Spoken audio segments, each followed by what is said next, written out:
Hello and welcome to the Zionics Podcast, Episode 4. I'm your host, Ben Caruso, and today I am joined by Nixon Hamilton, and Nixon is a transformational coach. He specifies, his background is in the hospitality industry, so he does a lot of work with the hospitality industry and helping them cope with feelings and all their mindset going into the job. So, first of all, welcome. Thank you. Good to see you. You too, mate. Now, explain to me exactly what transformational coaching is. So transformational coaching is understanding a premise of the map is not the territory. So what I mean by that is we have understandings of reality in the world. And what we're trying to do is we're trying to justify what those things are. So there's millions of bits of information that come into our consciousness per second, and we can actually only process those things. And I think there's probably about 136 bits per second. So what our brain does and our mind does is it distorts, generalizes, reframes to sort of make sense with our understanding of the world. Okay. So that means we have biases, and we have spots in our consciousness where we got blind spots. So we can't ask ourselves high quality questions to get ourselves out of it. So me as a coach, my role is to ask these high quality questions, enter a session through with curiosity, and challenge those limiting beliefs and empower the beliefs that are going to transform that person into a future version of themselves that they want. All right. So you talk about biases. Yep. Right. So is that on the basis that you only understand what you understand at that moment? You are always doing the best you can with what you got. Yeah. So this is educational for them to sort of sit back and actually process what's happening and that sort of frame. Is that correct? That's correct, yeah. Okay. No worries. Well, you spoke about the so you take in certain bits per second. Yep. So do you believe that it's possible that someone might have too much going on at one particular time, therefore the blind spots and the things you talk about can be expanded? Could they be bigger? 100%, you can expand them. I think what you're touching on is the state of overwhelm. Yeah. And that's where we're taking on these things and limiting beliefs happen. Understanding that there's three universal fears. There's the fear of not being loved, not being enough, and not belonging. Yeah, we've spoken about the not belonging part of it earlier. 100%. So did you want to elaborate on those three? Yeah, so I think you can, and someone might be listening and not be sure on what that actually means. So I don't know what that means. So when we talk about it, there's those three fears are the groundings of so many things. So we actually recently talked about imposter syndrome. Yes. And for me, I have a podcast with my mate Charlie, and there was the thing of, I'm not good enough. Am I good enough for this? So the not being enough, and then you start, communicating and linking and listening to other people that have podcasts. Now it's the fear of not belonging. Mm. So when we can chunk it down to these three fears. Okay. Because this morning, I was sitting at home, got up pretty early before the sun come up, and the first thought that popped into my head was, I've done 2 of these now. You're the third guest. Yeah. I did a podcast on my own. Yeah. But I think I made the mistake this morning by listening to the one I did previously. So I'm sitting on the lounge, the sun's come up, I've got my coffee, and I'm starting to think, that's really bad. How am I going to do what I've got to do today with Nixon? How am I going to... And I guess you come back to right at the beginning when you said, you got your bias. See, my bias is just do it. You know what I mean? Whether you fail or you succeed, just do it. Yeah. But I also like I don't believe that also is correct. Sometimes I think you need to prepare, but that comes back to imposter syndrome again. I've Yeah. prepared enough. Yeah. I've had sit downs with you. We've discussed things. We've learned about each other. We've built up a rapport with each other where we know each other more than people that Yeah. that don't know each other. Yeah. But yeah, so I guess that's where the imposter syndrome was like, but hang on a minute, I have done the work. Yeah. I have taken time to do this. I'm ready, like to discuss it with Nixon. But you understand what's the word this I morning? understand, Like, and I completely get it. And it's the looping. You notice that you go through the looping of the limiting beliefs. And I have and just quickly, where does Yeah. that come from?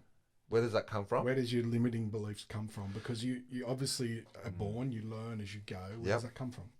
So, when we were first born into this world, this is something that I believe a model called the core crud crust model. I've heard you speak about this. Yeah. So when we're born with this childlike core, and this is the best version of us. Remember when we're a child and we're full of wonderment and joy and love. We fall over without even thinking about it. We get back up again, and we fall again. We get back up again. If we were to fall, 25-year-old version of ourselves, do you reckon we'll do the same thing? No. We would cry. Yeah. We'd jump up and down. So the question that I ask is, what has happened in between that point? Yeah, well, I can tell you from myself. It's it's the what's the word? Like, simply, you're probably thinking about how everyone else is viewing you. Yeah, it's definitely rather that's than part of it, actually looking at yourself and saying, "Why did I fall over?" You're more like, "What does that person think?" Do you know what I mean? Am I on the right? Like that? Definitely. That's my psyche. Yeah, And yeah, 100%. And you talk about overcoming that stuff. Yeah. So this is where, because that's not right or wrong, is it? No, it can be multiple things. 100%. That is definitely part of it. That is definitely part of it, and that is your map, and you're telling your truth. Yeah. And I don't believe that's wrong. I believe that's right, 100%. Yeah. So when we're talking about our core crud crust, our core is our childlike core. This is when we're born. But what happens is we develop crud. So this is our anxiety, our limiting beliefs. And this has happened from no fault of our own, from no fault of theirs. Is our big people around us, our parents, the people, our aunties, our teachers, and they put their own limiting beliefs on, like, no, you can't do that, no, you can't do this, their own anxieties, and because that the first 6 years of our life, we're trying to establish what our world is. So that's why we're going through life with curiosity, and from that information, only makes sense that we're going to create our own map. Yeah. And that's when going back to the map is not the territory, is we create our own map and our own understanding of the world. And from that point, our ego comes into play and it defends our map of the world.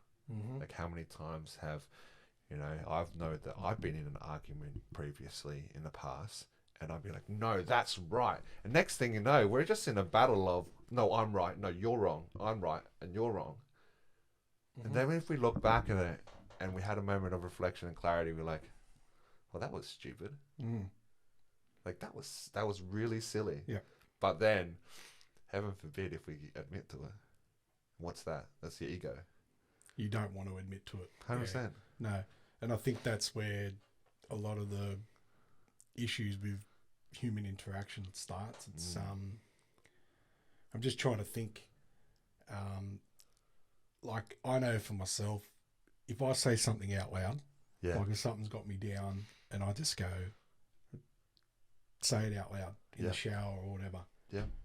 And I just go, that's the dumbest thing I've ever heard. Like, why are you worried about that? You know what I mean? That's good. Or why did you react that way? It was nothing. Yeah. Your ego, your core beliefs.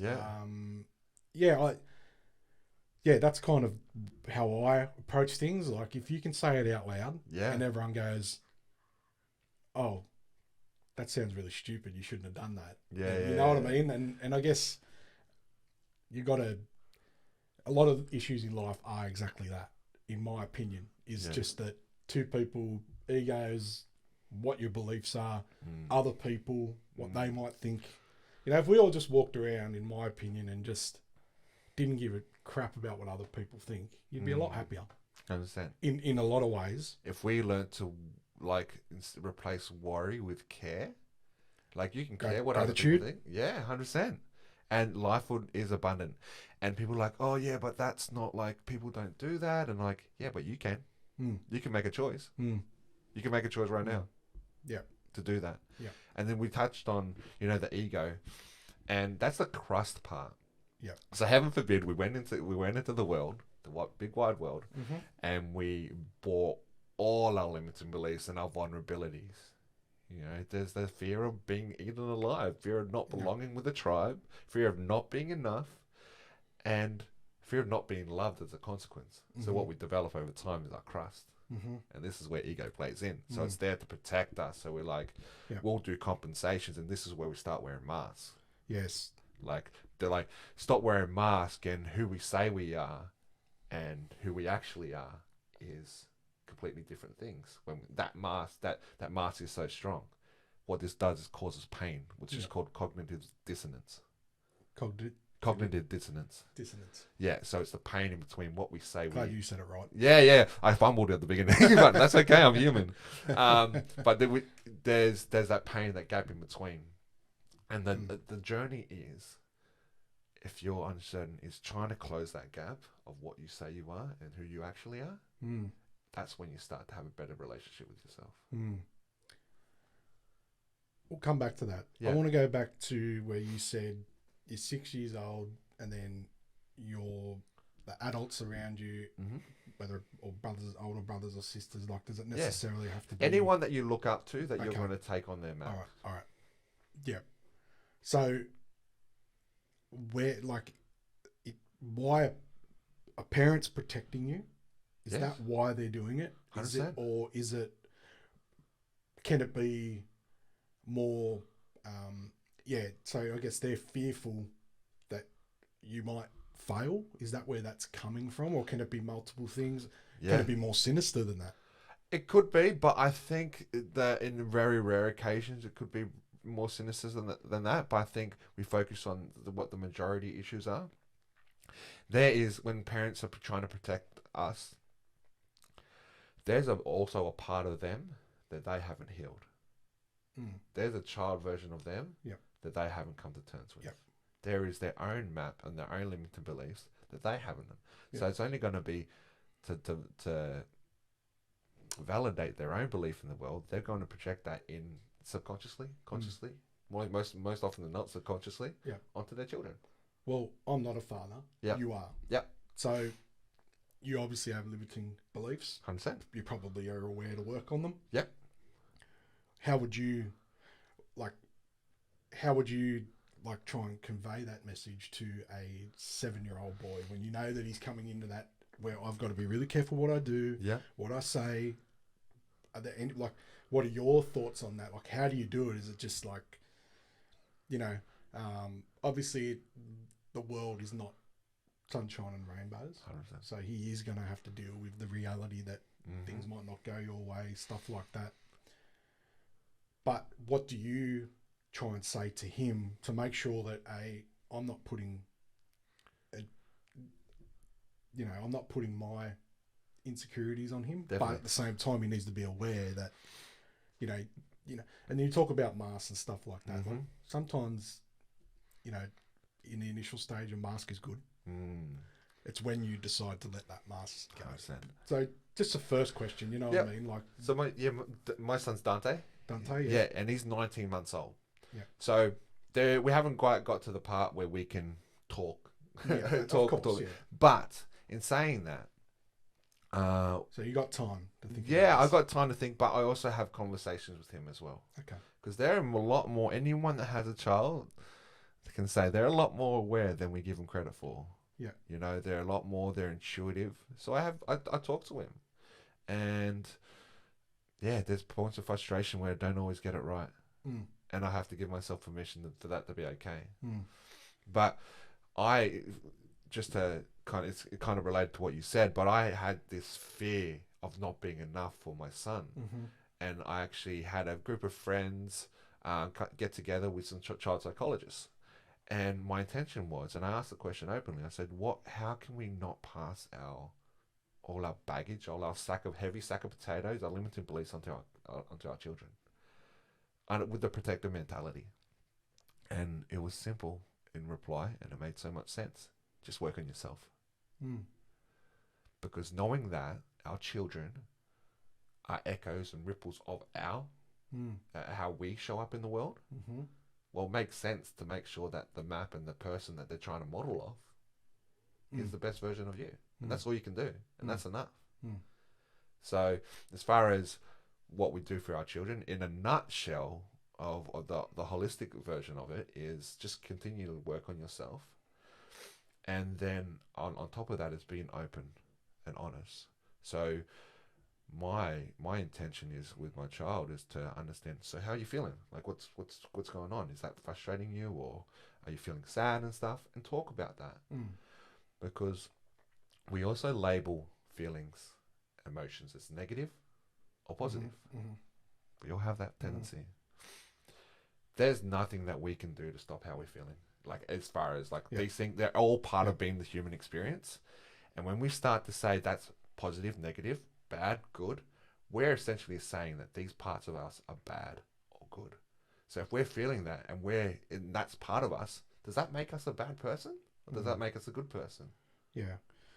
What I'd like to say is there's our compulsions, our reactions are the bad or the good. Not necessarily the emotion, because these emotions feed us. Anger could be a driving a motivator for self-improvement, or could be violence. Yeah, okay. You know? No, I get what you mean. Yeah. It's funny because I'm still reading it now. Yeah. Been a bit hopeless lately. But The Happiness Trap by Russ Harris. Yeah. So you read that, you open the first chapter, and it just tells you about how you just spoke about I think one of the first things in the book is so what are thoughts? Yeah. And it starts telling you what thoughts are, and it says, so many years ago, you had to get up in the morning and you had to go and hunt food to cook for your family. Yep. So they go right back to before electricity and all that. Yeah.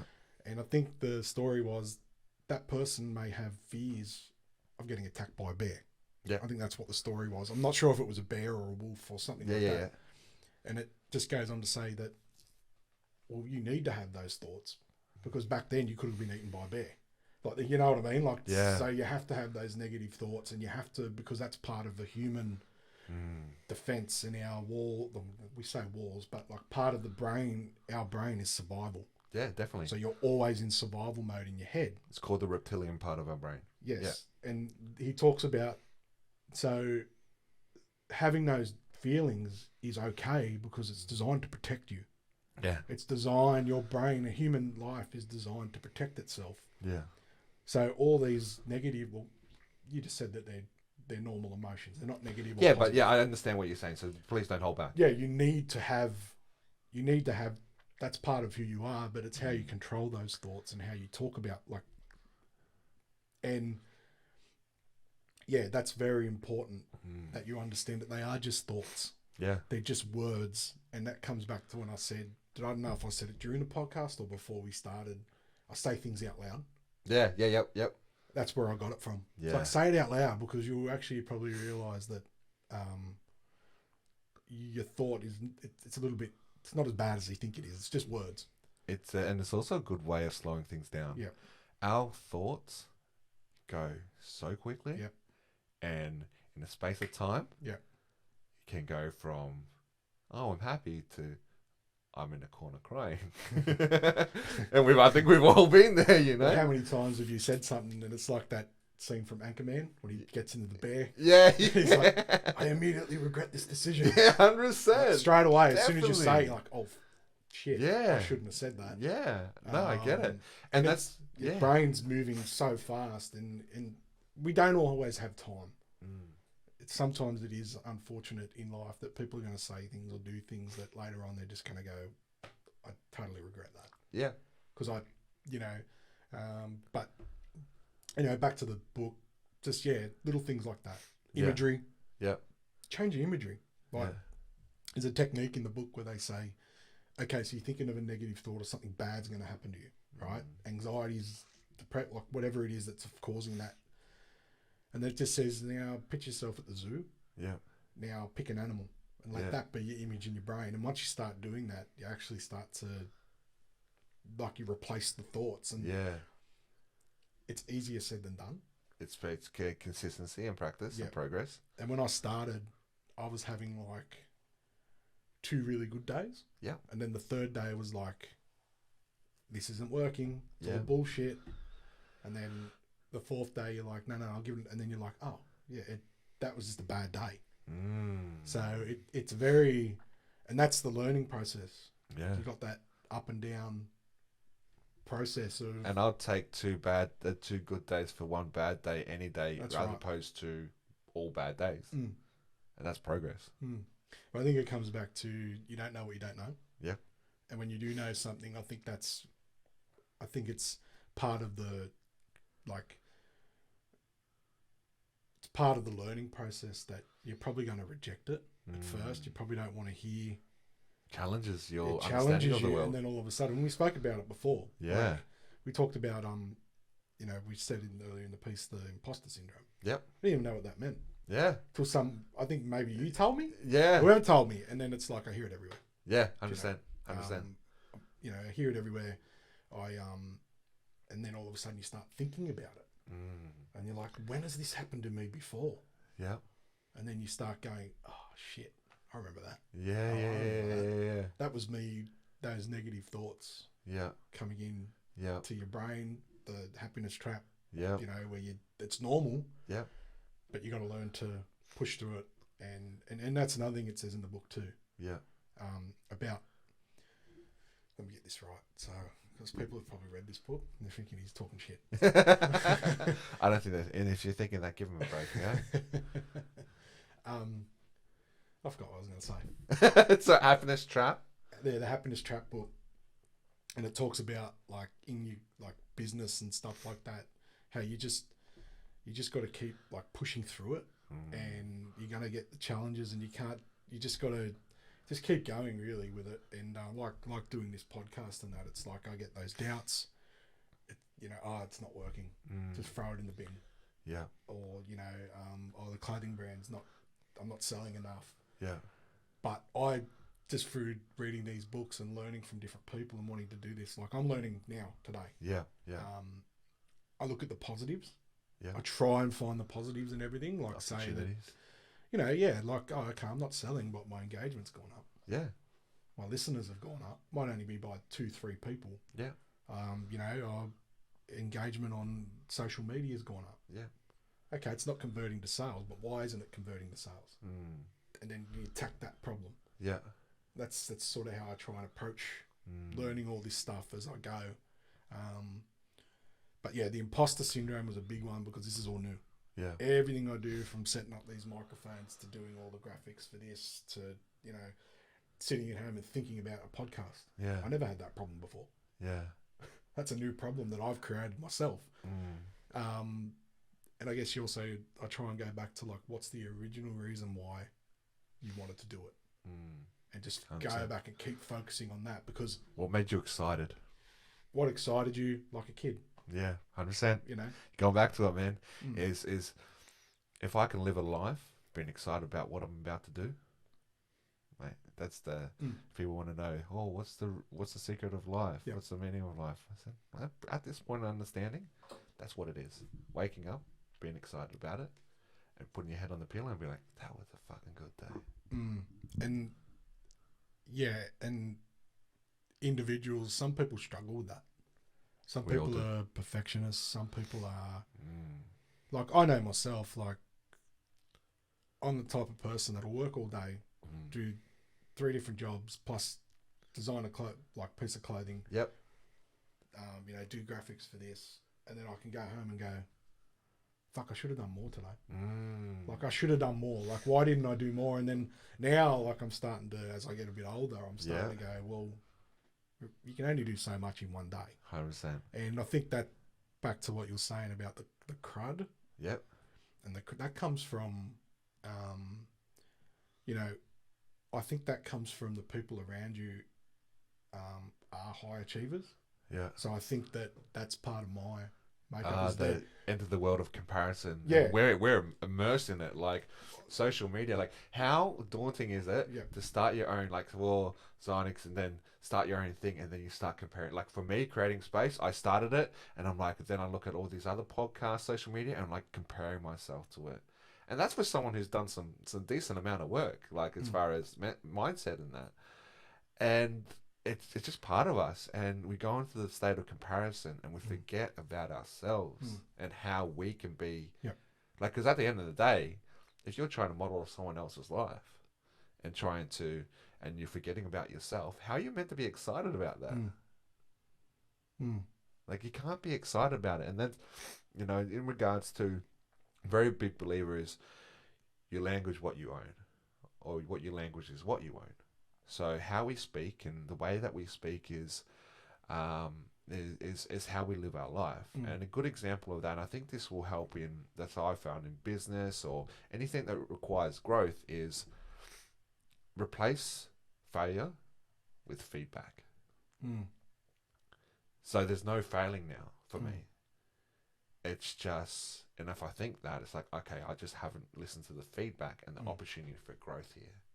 Because that's all it is.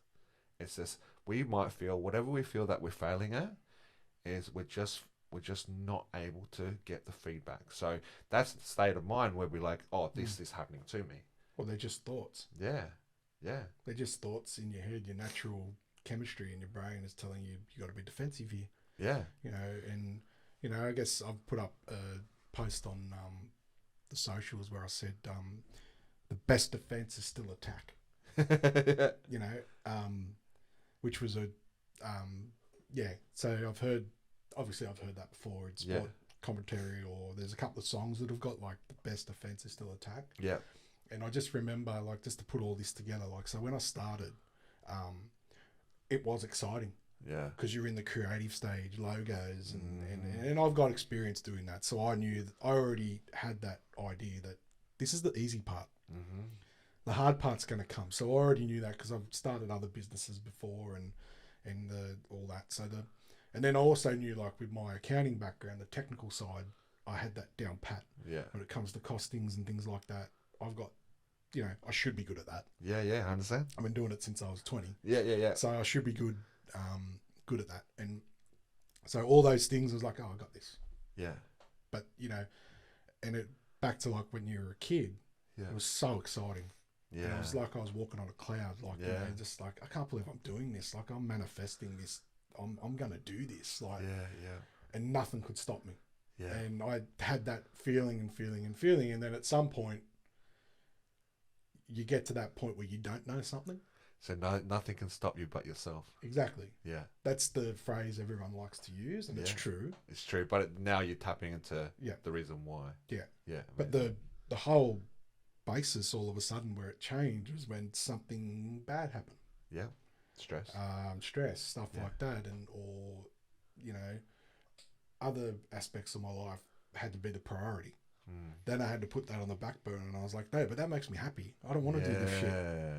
But so this is my true story. I'm telling you the truth, how I was feeling. And then obviously you talk about all the negative stuff, all the bullshit that comes in just by what you think. Again, it's a thought. Yeah. They're just words. Yeah. So I just wanted to sort of bring it back to what we're doing here. Yeah. And how the mindset, now I'm aware of it. It's easier said than done to control it. But now I'm kind of like, okay, focus on the next job. Yeah. The next job was, I got to do this podcast. I got to get the podcast going. Yeah. Focused on that. I can't do everything. I'm only one person. But I find that now that and the further you go, the more you learn. The small issues that were a big issue then, they're now nothing. The big issue then becomes small issues, and you just learn. Yeah. And back to before, like the kid stage, is if you just approached it exactly like that, that Mm. it's fun, Yeah. it's new, you're learning something. Yeah. Why are you scared about learning? What all these little things that might come into your brain. If you can just focus on the fact that, hang on a minute, it's still exactly the same as when I started. Mm. It's all new. Mm. It should still be exciting you, but 100%. obviously sometimes it doesn't. Yeah. But as I said earlier, I just bring it back to the fact that why are you doing it? What's your purpose? Mm. And that these things are fun too. Even though they might not, in your brain, you might think, oh, that's this shouldn't be happening, or it should be easier than this. It shouldn't. Yeah. You just need to embrace that this is new and you're scared. And let's go back, as I said, setting up a business and all that. That's what I do for work. So that's not a challenge for me. Doing costings, not a challenge for me. But once there's something where there is a challenge, like at the moment, I've got to get people to do my designs over in Thailand. There's one place, and there's another place in Vietnam.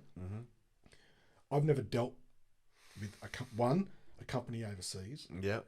Two, a clothing company overseas. Like all these issues, but and I know because it's happening at the moment where I was like going, I can't do this. Yeah. Imposter syndrome, all that shit. Yeah. Spoke about Limiting belief. limiting belief. I can't do this. But I'm also not trying. Yeah. I've also stopped trying because I think it's too hard. But let's fast forward. I've now realised I think I might need to get a broker. Someone that over there that specialises in doing that. So being able to ask for help. Ask for help. Yeah. And I think, as I said, everything else I can do. I don't need anyone's help. But as soon as there's something where you don't know or you don't have the answers. Also, too, who do you go to for advice? Because I know, because they don't know. Yeah. I don't know anyone that has a clothing line or has done this before. Yeah. I got no mentor in this field. So, yeah, you get what I'm saying. 100%. And I think it's more about, so if you find a point of overwhelm and what you can do is like, okay, well, in my power, I can go looking for people. I can put myself out there and be like, cool, well, this is a clothing brand I kind of like, they have a bit of a story. Like, cool, I'd like, what's the risk of asking a question and putting yourself out there? Because in my experience, it's actually bore fruit. Like, it's like not doing anything. And I have a belief is start before you're ready. And start before you're ready, because we can over prep and getting our head. Yep. And I know you're nodding now, and I know you can resonate with that. And I'm the same too. Like everything, my ducks have to be in a row. But what that does set yourself up for? As soon as stress comes about, oh man, throw my toys in the toys out of the cot. My duck's not in a row. Yeah, my duck's not on the road, and that happens. But I think we're starting to tack on faith in yourself to be able to rise to the occasion. Because look at everything that anyone can do this. Look at when we were born and all the things that we have achieved till then and all the adversities that we have overcome. You've got the strength in you, but you choose, like if you're in that kind of loop, you're just choosing to be in there. But risk, so where you see risk, being able to change that and practice that to see it as opportunity. Yeah. And I think that's where the coaching comes into play and tapping into, so I just finished off, just before here, I finished off with a client. I do 8-week programs, and the whole journey was about looking at the mask, so that this crust, then going into the crud, addressing that, and actually validating them. Like, that would be really hard for you. That would be super hard for you, and I understand that, and that's fine. You should just you can feel it, and like, oh, I don't have to defend this feeling anymore. And then on the last session, we were about to go on a great journey, and really talk to the child version of her. Give it love, give it what it needed, and hold conference with it, and be in touch with that. And it was such an amazing journey to be part of. Yeah. So that's where my specialty as far as one-on-one coaching is mums. That seems to be, sometimes your niche just finds you. Yeah. And that's pretty much all my clients have been. Yeah. And how do you, because I know we're going to touch on that. So how did you end up getting to that? Was that, you said earlier about when you became a dad, and we kind of touched on that. Yeah. is it branching off that? Do you kind of and you're a man, so obviously you went and had a talk with a bunch of other blokes or with a group of was it a group of Group of 6, I believe. Yeah, group of 6. So I guess if I was to sorry, yeah. why is this? With mothers, do you feel that this is it's a bigger issue for them? Is that where you want to help? Is that where it's? I'm just curious. Where did it come from to help the mothers? And I think it just happened where I can like I'm a man that's super in touch with my feminine energy. Okay. Like I am, and I embrace it. Like I'm sensitive. I'm emotional. Yeah. And I embrace it like in such a way where I can be vulnerable, and sometimes it scares the shit out of other blokes. But I refuse to live small. Yeah. In to make other people feel safe about being small. So I'm being my most genuine self, and to be vulnerable. I guess where it all started is where I started to notice it. I was in hospitality. I was a licensee of a venue, and I was really down on myself and the constant looping, and to the point where I was thinking about suicide. Oh, really? Yeah.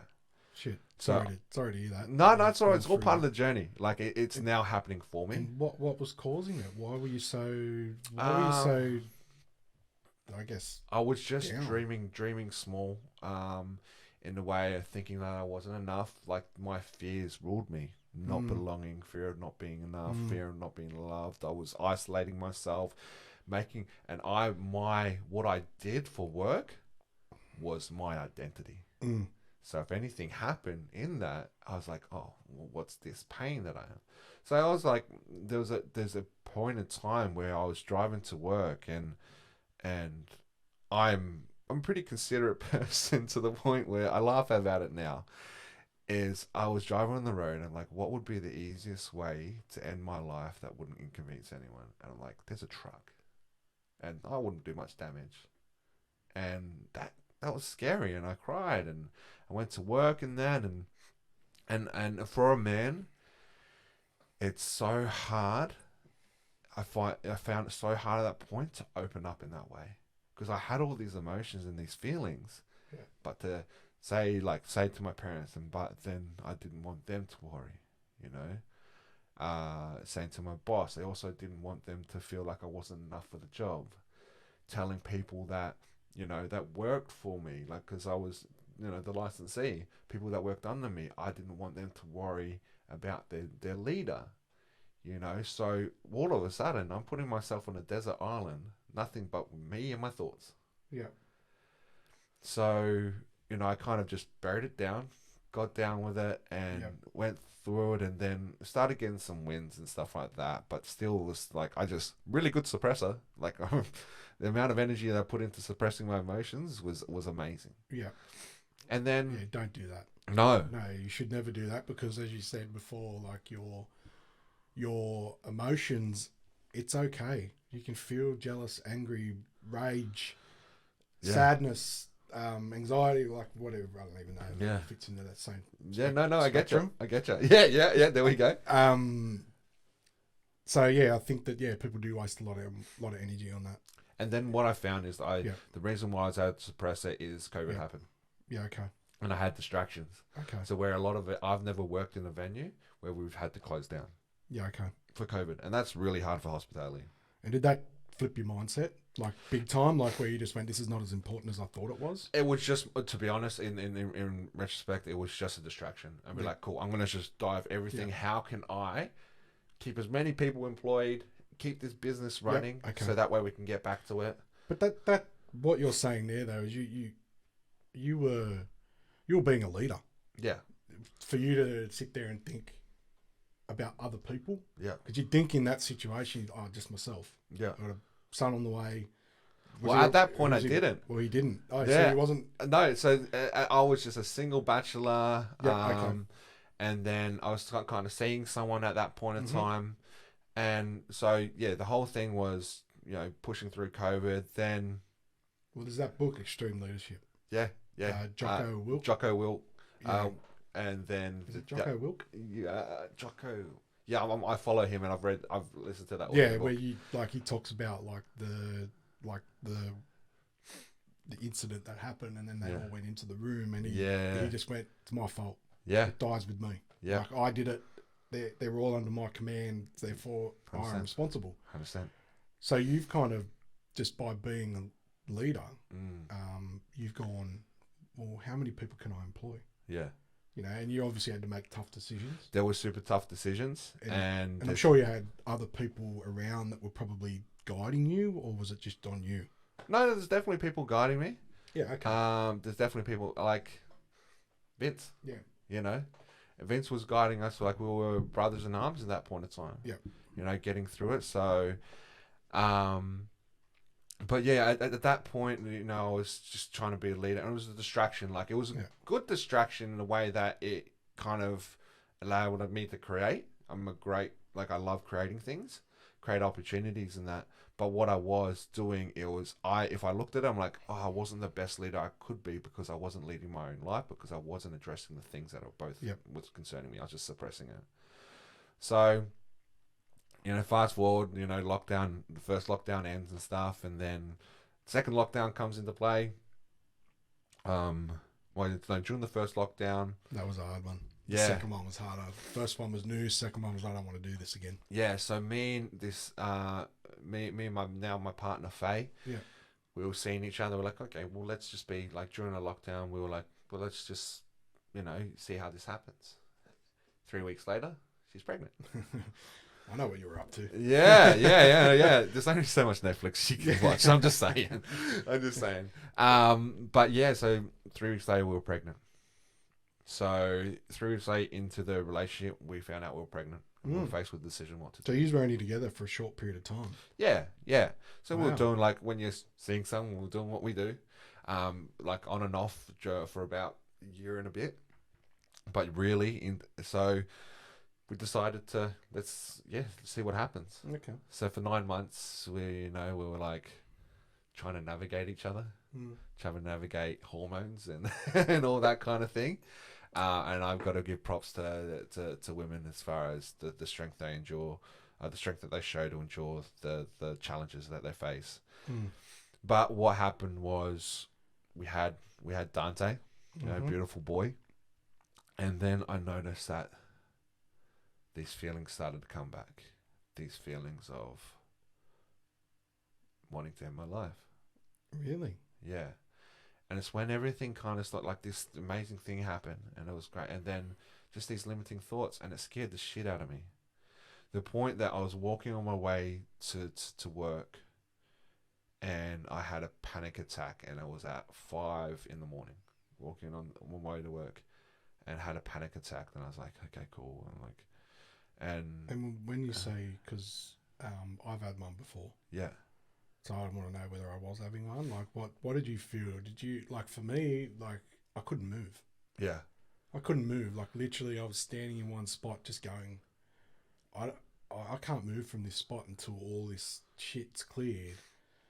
So was that sort of how you felt? Did you just, like, but what was coming into your head? Was it just everything at once? Like, so you're in your head, everything stacking on top. Yeah, it was definitely like just fast barrage of negative and limiting thoughts.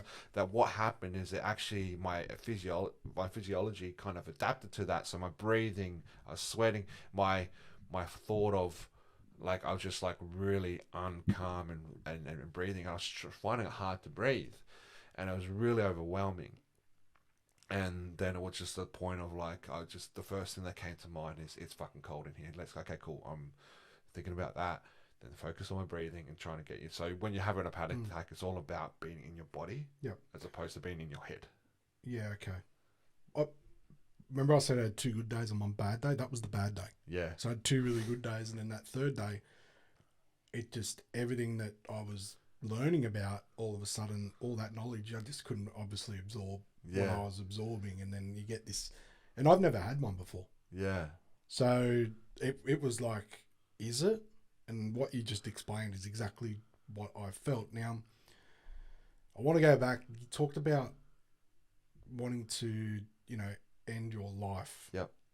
Looking at you, I couldn't imagine that you, like, you know what I mean? Like, Yeah. you're just such you're likable. Yeah. But I just want to know, like, you said what's the most convenient way? And why did you stop? Like, what was it that stopped you? Like, did you have your son at that time? Yeah, so I had my son there. And So this is the same story. Yeah. So I had so basically before COVID, I had these thoughts. Yeah.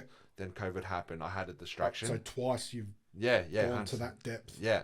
During COVID, I had a distraction to kind of pull through. Yeah. Me and my partner get together 3 weeks later, have a beautiful baby, caught up in the emotions and stuff. And then 3 weeks, I guess about 3 weeks later, or a little bit, maybe a month or so, I was getting these thoughts again, and it scared the shit out of me because I didn't want to leave my son in that and my partner in that way. Mm-hmm. So I said I had to do something. So what it meant for me, it meant resigning from my job. Okay. So that way I can kind of create more space for myself. So I took a job in hospitality, and I was working in the local cocktail bar. Yeah. And then managing that, and it gave me, so I was working 3 long days a week, and then I have 4 days off. And in retrospect to the operations next to running a pub, it's pretty easy. Yeah. So I thought, yeah, cool, do that. Be able to spend more time, because I love spending time with Dante and being present there. I'm like, let's choose joy. Let's choose to give myself some space. As much as that conversation was hard to have, I had to resign, and move on. And then, yeah, so I kind of, but then with that, there was just a lack of ownership for myself. So I started to resent the hospitality industry, and like, oh, this is why I'm like this. And that's been in a victim mentality. And so I started my journey. So I linked up with some boys. Two of them have a podcast called the Master Mindset Podcast. Matt Gamble and Aaron Zarb. Started listening to that, and that really helped crack me out of and then started on this journey. And Matt created a chat, and then I met Charlie, who I got a podcast with called Creating Space now. And we just started this. We started real spiritual. We read a book called The Celestine Prophecy, which is it's a fiction. Oh, it's like a story, but there's underlying meanings and stuff to it, and it really hit home for a lot of us. Yeah. To the point where we took a plane in the morning, went up to Byron Bay. Nice. Went to Crystal Castle. Nice. We ended up having, our own private kind of walkthrough just through happenstance. And did that through the day, and then flew back at night. So just a day trip up to Byron. Not in a traditional, like, it's all of us, we're bigger lads. And it's definitely like, oh, you here to party? Like, if you're like, no, we're here to Crystal Castle, meditate, and do all that kind of stuff. Yeah. So we started from that, and then... Which is awesome. Yeah. I think that I've spoken to you before about this, but I just want to go back quickly. Yeah. We'll get back onto the book and that, no problem. But just with, like, career changes. Yeah. Like, I just suppose for younger people, like... you get taught from when you're young, okay, you got to get good score in your HSC. Yeah. You got to go to university and do this. Then you go and get a job, and that's it. You're stuck. But, like,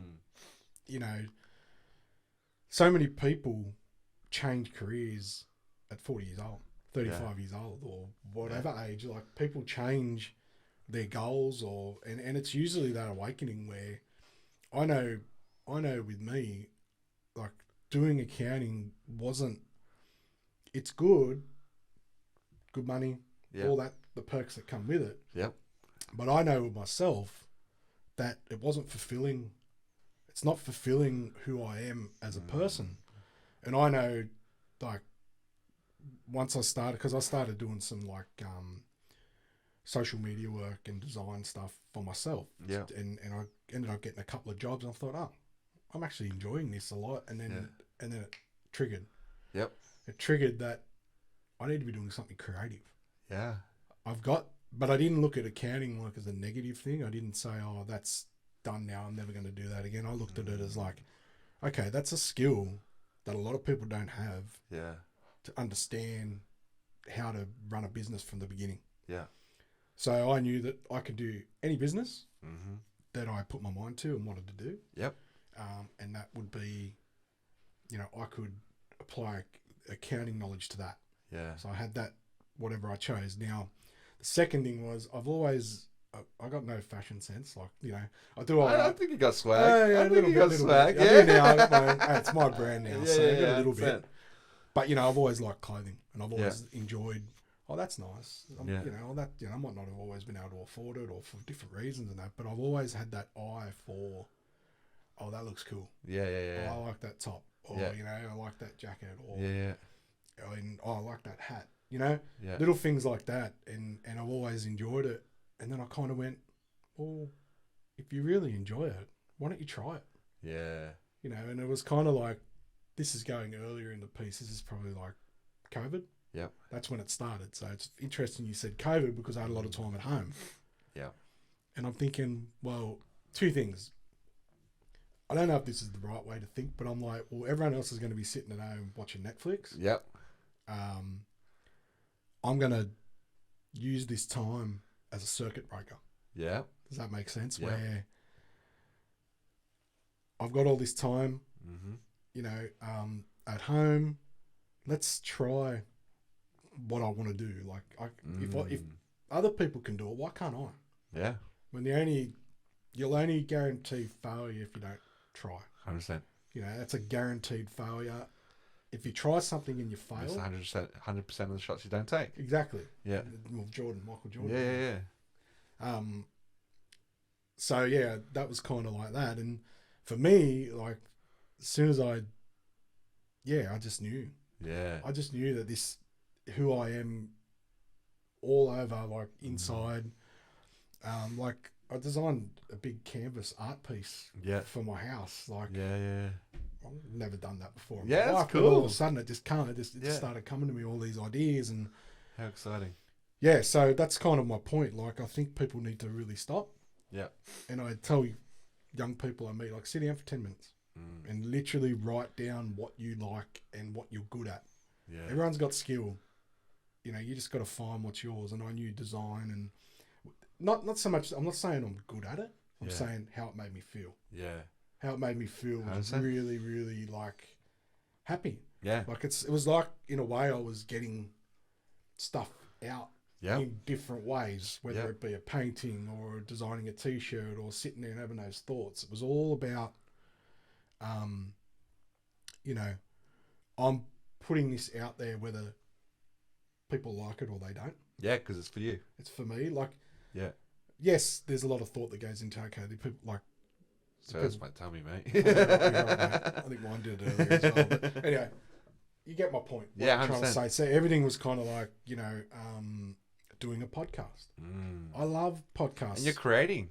Yeah. In a big way. Yeah. Creating conversations with other like-minded people. Well, I think learning. Yeah. Like, I'm learning so much from, you touched on Vince earlier. Like, we worked for Vince. Yeah, very closely, yeah. Exactly. And, you talked about how you felt as a father. Well, look at what Vince has to go through on a daily basis. Like, and I guess I even said, like, but I think everybody has that fear that you're not going to be a good dad. You're not going to be enough for him, and just to see that everybody goes through it. It's got nothing, it's just a common thing that everybody goes through. As I said, I'm not a father. Yeah. So I've got all this to look forward to where I start doubting myself and telling me that, I'm not going to be good at this and all that. Wild ride, mate. Wild ride. And sure, some people are like, I got this. Yeah. But that's a mask. It is. Because you cannot possibly, good observation. We spoke about the book. I might get eaten by a bear today. Yeah. There is no way that you cannot think that way because it's natural. We create our own bears. We're humans. That's our species. Yeah. So And I'll bring this all back together. Mm-hmm. So in that book that I read, there's a woman in there that had like postnatal stress disorder. Postpartum Yeah. depression. What's it called? Postpartum depression. Okay. So after she's had the baby, she Yeah. didn't think she was adequate. Yeah. And she did the same thing as you. Yeah. She went to a group session Yeah. and she said it out loud Yeah. to the group and said, I'm feeling like I'm not going to be a good mother and I can't do this. And then whatever her reasons were, it doesn't really go into the specifics of what it was. But Yeah. I think in the group, 4 or 5 other ladies stood up and said, I've been through that, or I'm going through that now. And then once they all said, you know, once that was out and they said it out loud and it was in the group, other people started to go, it's all right, I've been through it before. You know, I've know exactly what you're feeling. And then she just went, like, you know, oh, Yeah. I've been carrying this around for years. And we months. do it. And we do it. And it's funny you mentioned because I've got a group. I started a group chat on Facebook with just all guys. Okay, what's it called? It's called Men Showing Up. Men Showing Up. I love it. I like it. I'll add you 2 after this. Yeah, cool.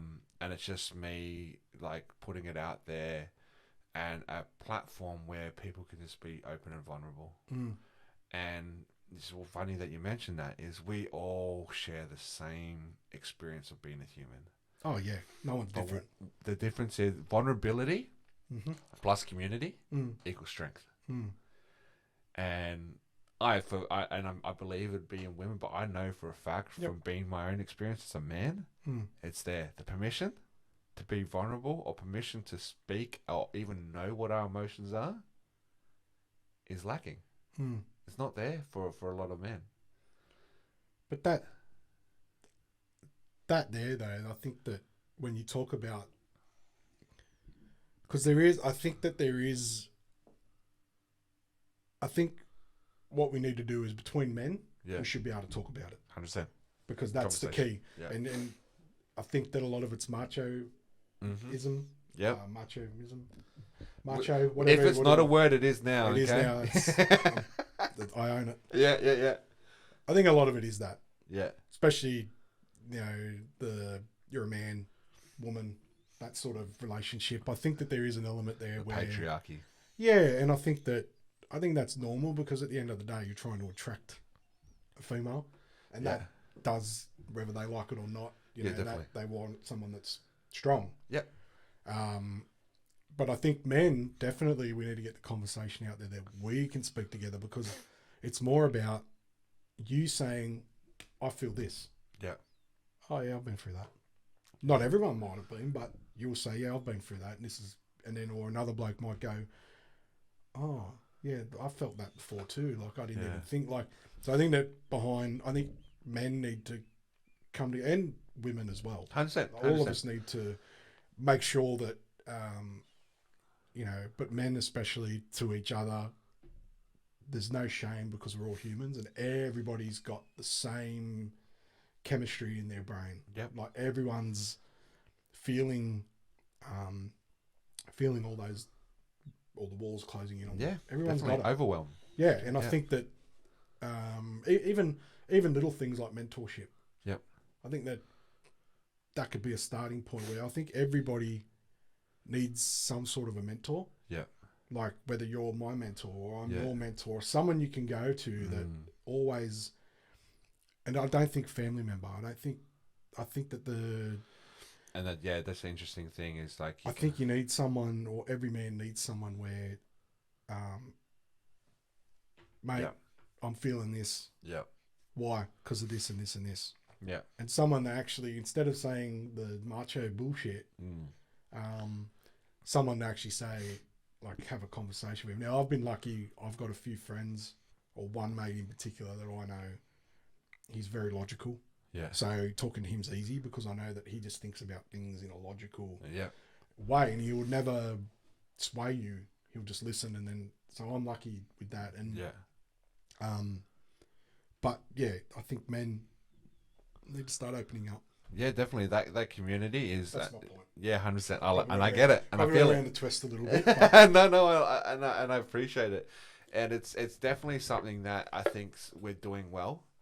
and like there's a few groups around. Like there's the Man Cave Australia. There's Man Anchor. Yeah, my mates do brothers, not brothers for it's in the Northern Beaches. I can't remember. Brothers for Brothers. Brothers for Brothers. Oh, Willie. Is that his name? Yeah. I know one of my mates goes on the walks with them. Yeah. Funny you mentioned that because He's got a hoodie for me too today. Yeah, Mana Men's Health, Mana Men's Collective is a breathwork workshop where Willie from for Brothers, they him and Tom, they host that, and I was part of that. So yeah, it's funny how the small world, right? And I know my mate does that because he's been similar situations, and I think he needed that group that was one separate from his friends, separate from his family, and he could get that real perspective just with someone else that is not judging him. And you can choose your tribe. Yeah, and because there's no external. It's kind of like seeing if you see a therapist or someone like that, they're impartial. Yeah. If they, I know I'm happy to admit that I was talking to one. Yep. Still do, and one of the things was they just give it to you straight. Like, stop worrying about it. Yeah. What are you worried about? Like, that's nothing. Yeah. Is that going to matter in 2 years' time? Is that going to matter in 3 weeks' time? Yeah. And that's what I mean. Like, they're impartial to the fact that that's not the problem you need to be focused on. You need to be focused on the problem that is your problem, sort of thing. And I've learnt that over time. Yeah. So then you got Brothers for Brothers. You got all these groups, and I think that's what's good about it is that once you remove all that stigma of people judging you, and it's usually family and friends that you worry about the most because you care. Because there's so much value attached to that relationship. Of course. Yeah, definitely. If there's no value attached to it, you don't care. Yeah, I understand. But I think, and I think once you get in that environment, that a lot of those guys, you see the change in them. Yeah. You see the change in them, and then just to bring it back to what we're trying to talk about today. So, we're talking about like men feeling this way, and then I just spoke about the book with the mother that's feeling this way, and it's just interesting that along came you, and you specifically are helping mothers cope, and it's just it's funny how everything sort of just falls into place. Yeah, it does. As you're going along, and so I thought let's just start talking about the work you're doing there, because I think that it's very important. And I think it's a very good thing that you're doing. Yeah. Because, like women are the same. Yeah. They got issues with their thoughts. Yeah. Are they good enough? And it's probably, it's different for them, but mothers they're all, majority of them, if they can, a lot of them, but they're going to experience childbirth, and that's going to flip their whole perspective on what they know if they haven't been a mother before. Yeah. So definitely.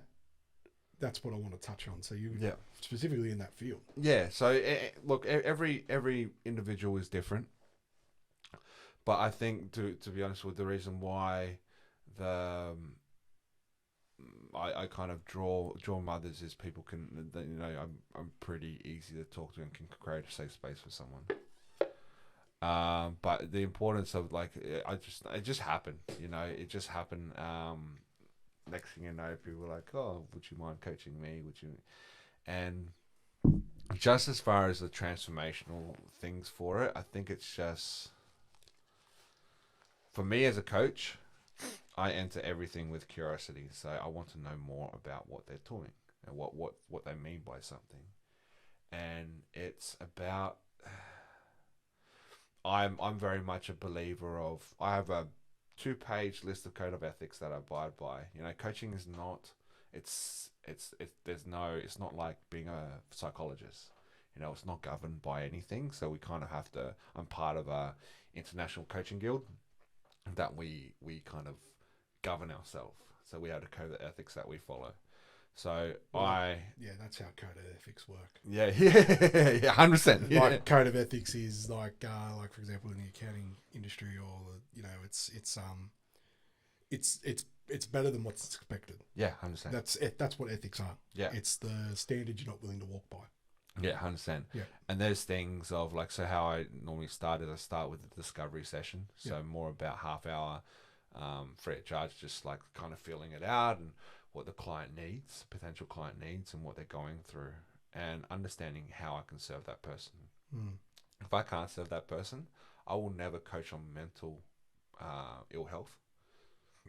As far as so you're saying if you notice something that's not, you have to pass them on, or 100%. give them the advice that I think that I'm not the right person. So what I offer is I can coach you on this and that. Is that something that you want to coach on? But if you're specifically coaching on, say, someone suffering from OCD or someone having the challenge of depression, I said I can't coach on that because that requires psychology. Yeah, no, exactly. And so I will refer on, and I think that's a big thing about doing that. But I'm studying at the moment. Yeah. So I study a 3-year course at the moment, and that's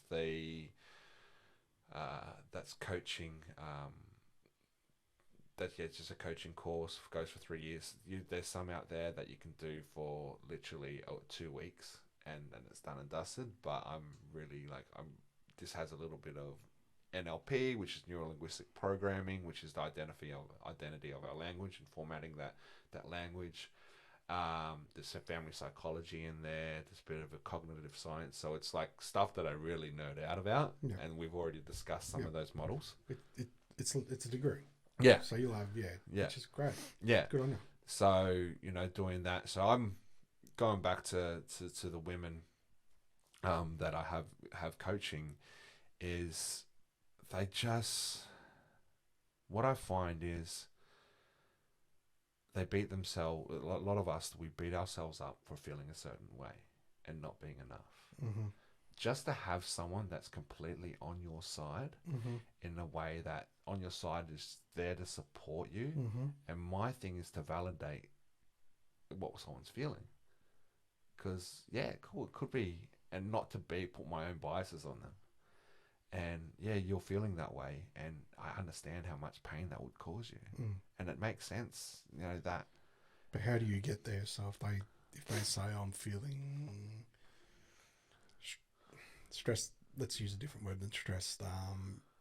I'm feeling sorrow, or something like that. I'm feeling sad and sorry for myself. Like, what would you then say? What would you say to them? Would you then just say, why? Like, why are you feeling like what? Would you try and get to the source, like why they're feeling that way, and then try and work your way forwards? Or is it more, that's okay to feel that way? You might feel, or would you start with, this is why you might feel this way, and then try and work backwards? There's different models in which you can apply. So the first thing is to acknowledge and then to validate how they're feeling, and then ask a high quality question. Better than the question I just asked. No, it's fine, bro. It's all fine. Yeah. But ask a high quality question that will make them think about, that they're not able to ask themselves, that makes them think about it a different way. Yeah. Okay. And that's when you start the cogs turning. Emotions come up as well in such a beautiful way. And do you find it sometimes can be something over here? Yeah. It's like not even associated with that. 100%. Like, that's... Because we're talking about these crust things that they think that's the issue, but it could be someone talking about, someone digging a hole, like a dog that they're looking after, digging story. Digging a hole in the backyard, but really it is something a lot deeper. So there's a lot of things that we complain about, or we find super challenging, but there's always an underlying deeper meaning for it and reason for it, and that's where my job is. That's where I get to be able to explore that and be like and address that, and have a lot more self-love and compassion for yourself, because that's one thing that I've noticed is throughout all my coaching experience is that if people just started to love themselves a lot more, they would be a whole lot better about themselves. They would attract the right people in their life that align with their values. Their sense of identity be in tune and in alignment. They'll know what they stand for. And with that self-love, in say for instance relationships, if you are good in yourself, you will no longer seek that love from someone else. And that's a big task. You're going to have to feel your self-love, but I need you to feel mine as well. So that's why I say when two people come together, the whole rom-com thing is you complete me. I say fuck that. That's bullshit. Because when two halves come together, creates a whole. Imagine what two wholes, like two whole people, what they can create if they come together. So that way, because then when you start to do it, it's a transactional relationship. If it's like, oh, I need you to do that, so I get this. Being with someone should be so much more than that. Yeah, no, and I think that, when I was younger, obviously, like self-love for me, I didn't realise that I was giving it to myself. Like I didn't know that that's actually what I'm doing or why I'm going about doing something is self-love. Yeah. And my understanding, like I always felt, and this is my own thoughts, I don't know if other people I always felt like a little bit selfish. Yeah. Like I shouldn't be putting myself this much first, and you're worried about. Do you get what I'm saying? Yeah, I'm trying to explain it in a way. The guilt for putting yourself first and honouring yourself. It's like, hang on a minute. Yeah. The words that I would use is like, is this what I should be doing? Should I be only worried about myself, or should I? And then I think over time, we probably erode that. Yeah. Realizing that no, you're being selfish because at the end of the day, you're number one. Yeah. And I know that if everyone just walked around and felt like that all the time, the world would be a pretty miserable place, and everyone would be a little bit. Yeah. Sure. So I guess there's a give and take, but I think over time I've learned, or I've eroded that. Yeah. And I think that it's not actually. We talk about thoughts and we talk about emotions and we talk about that. It's okay to feel that way. Yeah. I don't want anyone. I don't need anyone. It's all about me. Leave me alone. And I think that that's me personally. I don't know if other people have felt that way, but I know now. It's like, that was you. Probably a little bit more innocent, and you probably were, probably didn't understand what was going on. A bit naive. Naive's the word. Yeah. That you would use is that you probably didn't realise that. And also, too, you have to do it. As much as it sucks, and sometimes you might, people might get the shits with you, or vice versa, or you just got to learn that too. You got to learn when you. Well, I guess I look at it this way. You got 3 batteries. Yep. You got your physical battery. Yeah. You got your emotional battery, and you got your spiritual battery. Yep. So some people get their spiritual from whether it be going to church, or some people do tarot readings, some people meditations, go and sit by a river, listen to the stream, whatever that is. That's your spiritual, and and then you've got your emotional battery, which is that's probably can be eliminated very quickly. So you got to make sure, and then you got the physical. You got to make sure the physical and the spiritual is full, because if you drain those two, anything emotional that happens to you will knock you out. 100%. Because you're not looking after yourself. 100%. And it's a balance too. And that's my analogy that I've come up with. I love it. I love it. And I think it's such a good way of looking at it, because what do you choose to, and when I talk about self-love, I always pose this question is, if you say yes to this, what are you saying no to later? If you say no to this, what are you saying yes to later? It makes it a lot easier to be like, and then especially when you're being selfish. Selfish, I think, is put in such a bad connotation, negative connotation, that there's such a taboo. Like it's just such a, it kind of gives you a yuck kind of feeling, but it shouldn't, because being selfish is being able to. If you're selfish and you were like, as far as more self-aware, self-serving, but you are able to be compassionate to others, I think that's beautiful, because the best version of you, the one that's filled with love that you give to yourself, the best version of you is able to help people and fulfill other people's life as well, and serve others. So, But just the word compassion to others, mm-hmm. as long as it's genuine. I find that some people can give compassion, or I can give compassion, or I can, you know, but you just got to make sure it's genuine. Like, don't just say it for the sake of saying it, because I think that just that's my thoughts on it. That's all. Like, that if you're going to say like, oh, I like your jacket, actually like it. Or if and then I think then once you're genuine with that, you start to pick up actually really what you like about someone. 100%. And what you don't like about them. Yeah, and I think what you're talking on is also too is compassion is about doing something or accepting someone for all they are at that point in time, in that moment. And what happens is sometimes we kind of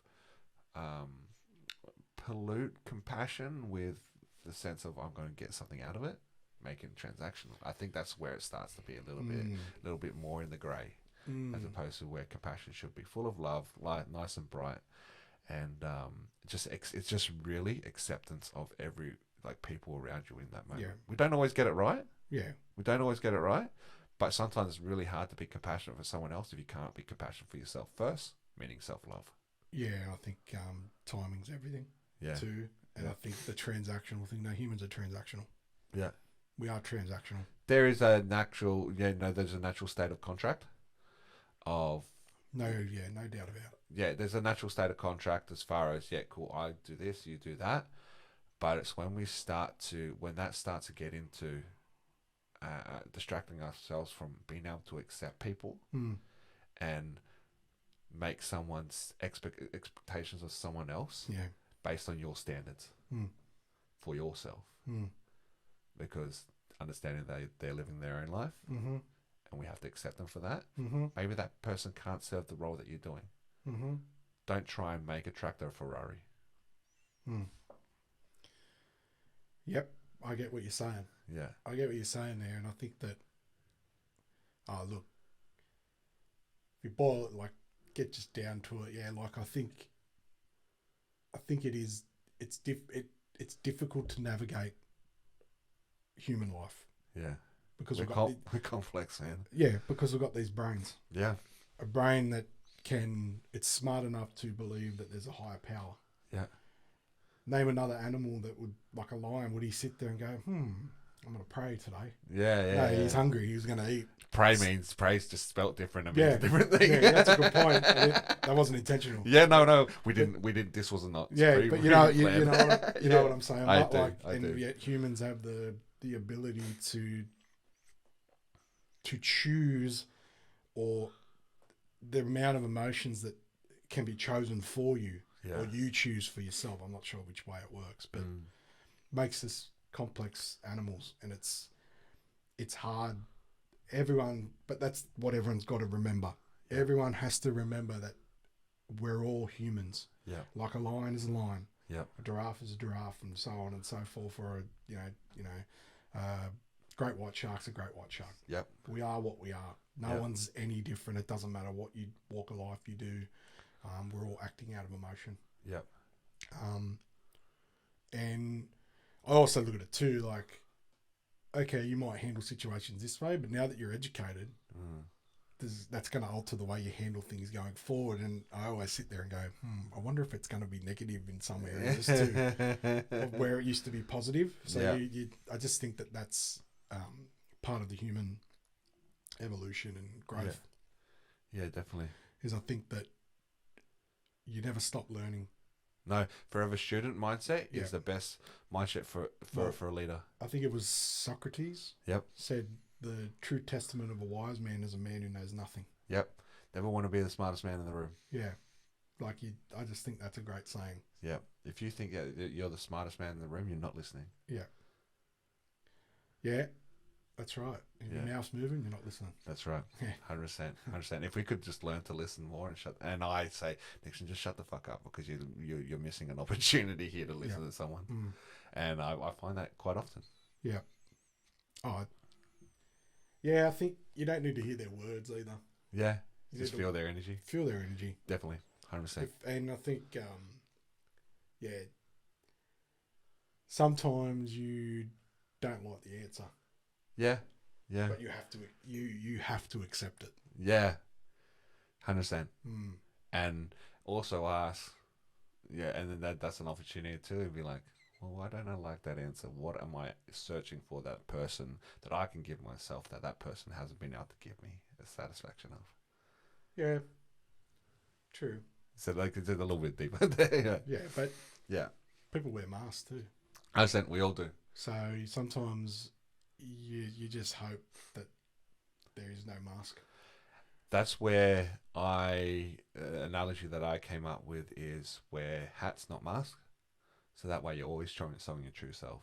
And if you can get to a point where you can do something, so for work or whatever else you do in your day, and if you can, it can be a way, yes, you can do it, but in a way that you're able to showcase your values and be in aligned with those values, you enter being someone that's not wearing a mask anymore. Yeah, well, I guess the question I would ask people is, I'd probably just look at them and say, who is Nixon? Yeah. You know, like, what is you? You know what I mean? And I reckon that you would find it, even though you probably, with your mindset and the coaching you're doing, you probably got a better idea than I do. Yeah. But I'm sure it'd still be hard to say to someone that you don't know. It would still be hard to do. Would you agree with that? It would be a little bit more challenging, but I don't think so. For me to say Nixon is someone who's compassionate to others, doesn't always get it right, but also progress, and he accepts himself for that. He gets a kick out of serving people, and his purpose is to serve others, but also is progress in learning how to give himself self-love, and that is who Nixon is. Okay, so if you asked me that, I wouldn't be able to answer. Yeah, no, but that's also because I've done some of the work, and it's actually a recent exercise that I've been doing. And what was the exercise? It was just basically what I just said. Just say it. Yeah, so there's things of like, what is my purpose? Mm-hmm. What is my mission? Mm-hmm. And then what are my values? Mm-hmm. These are my North Star to everything that I have in my life. Mm. So if I was able to, because sometimes like not being able to know what those things are creates self-doubt. So it's like having a thing of like, if I'm making a choice, it's really difficult. I'm like, okay, cool. How does this align with who I am? Cool. Is this part of my mission for all my interactions to add value to someone else's life? Okay. And is my purpose to be in joy and to serve others and in a way that fulfills others? Is that doing that?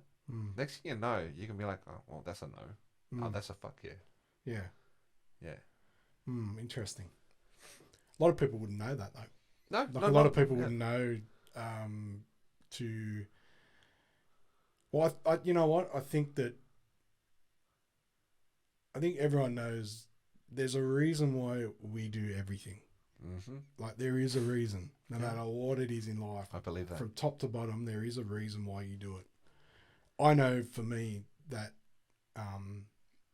doing all this is about adding value to myself, doing something that I love and enjoy. So that's, I guess, would probably be the purpose. But my real purpose is to connect and join a lot of people together for my condition, which is muscular dystrophy. I want to bring everybody together. You know, with me, with a physical impairment, mindset's so important. 100%, man. Because and people will tell you, like, that I know, and I'm not tooting my own horn here. They say, like, you're so positive with this. Yeah. I am, but there's a lot of days there where I'm wearing a mask. You know, there's a lot of days there where everything's good. Yeah. Yeah. Can't complain, no one listens. Yeah. You know what I mean? So there's a lot of those days that people don't see. Yeah.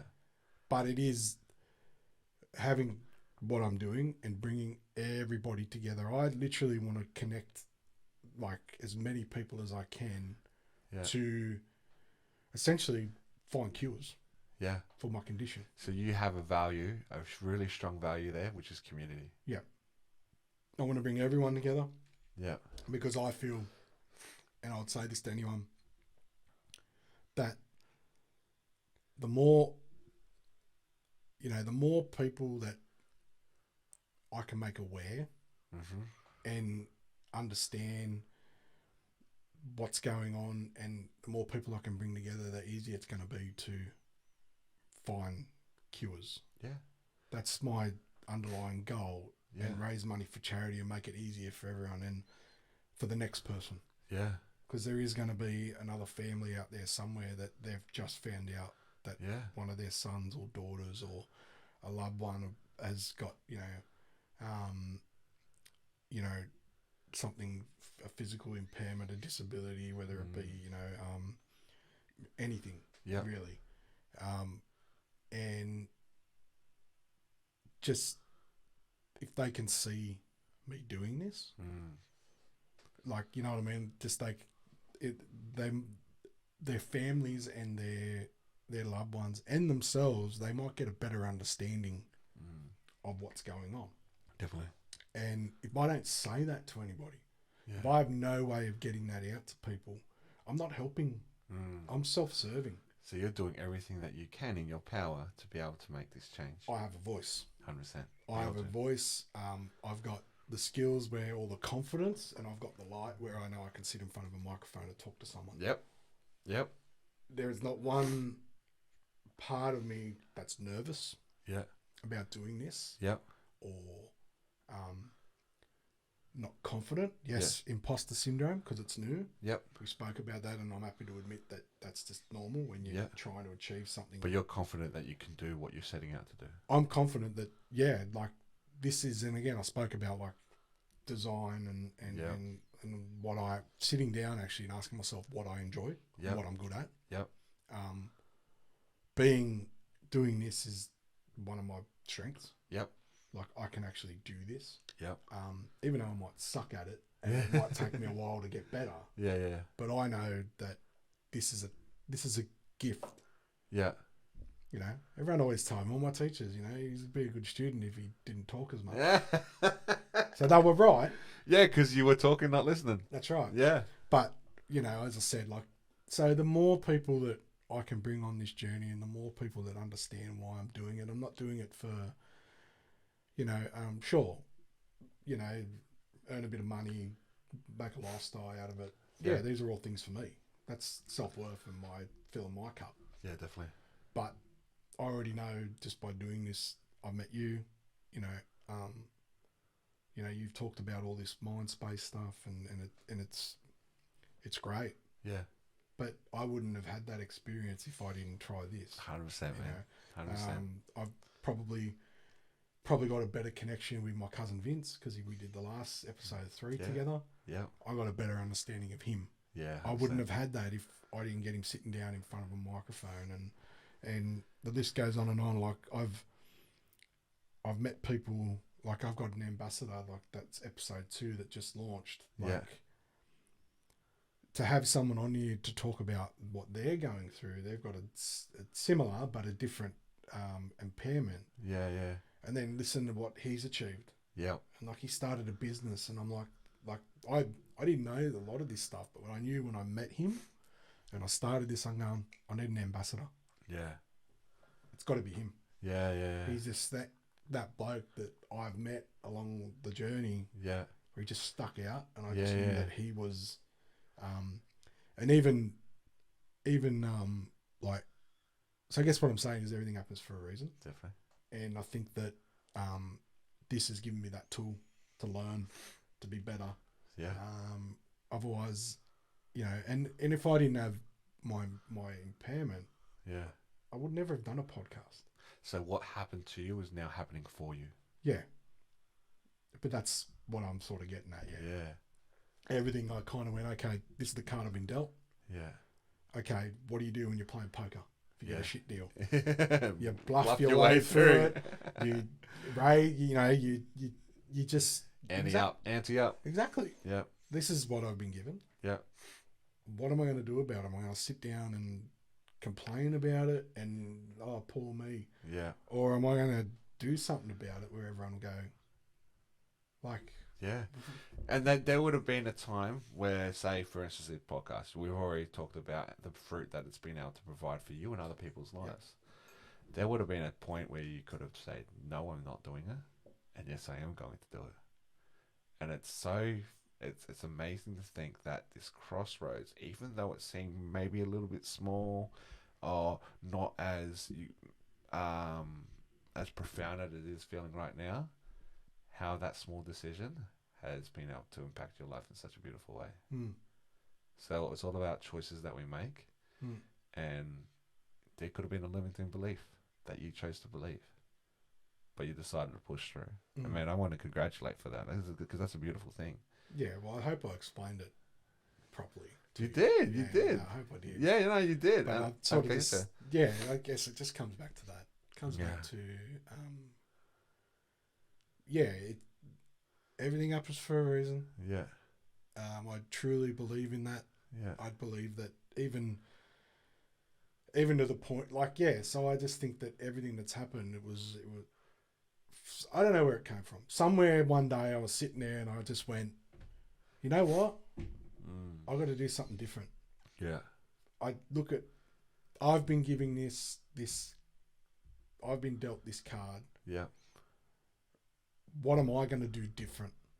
What am I, and I guess there was no, this isn't like, I wasn't inspired by anybody else or anything like that. This is like normal. Just because I've got an impairment doesn't mean I don't pick up influences from different people. It was just, find like was a voice that kind of spoke to you in your own, like your voice, or no, there wasn't a voice. It was just. I'm not saying you hear voices in your head, or we all do in some kind of degree. Sometimes. You actually hear? Or am I Yeah. talking to myself? Actually, wake up. Yeah. But, no, and you talked about this and wanting to come to a cure, but I also think that you're doing such an impact right now is actually creating that community, and anyone that's listening that's drawn to it, whether they be a carer or someone who's actually going through something, it's like, I'm not alone. And that's where community is. Where the weight of the world becomes too unbearable, community is able to put another hand underneath it, another hand underneath it, so we don't have to carry the weight of it alone. And that's what community is. And that's what you're helping to create, man. So well done. well, I guess let's think about it. Okay, so there's a couple of brands out there that specifically do for like mental health. There's Livin', all these brands that are out there, right? So I guess maybe seeing like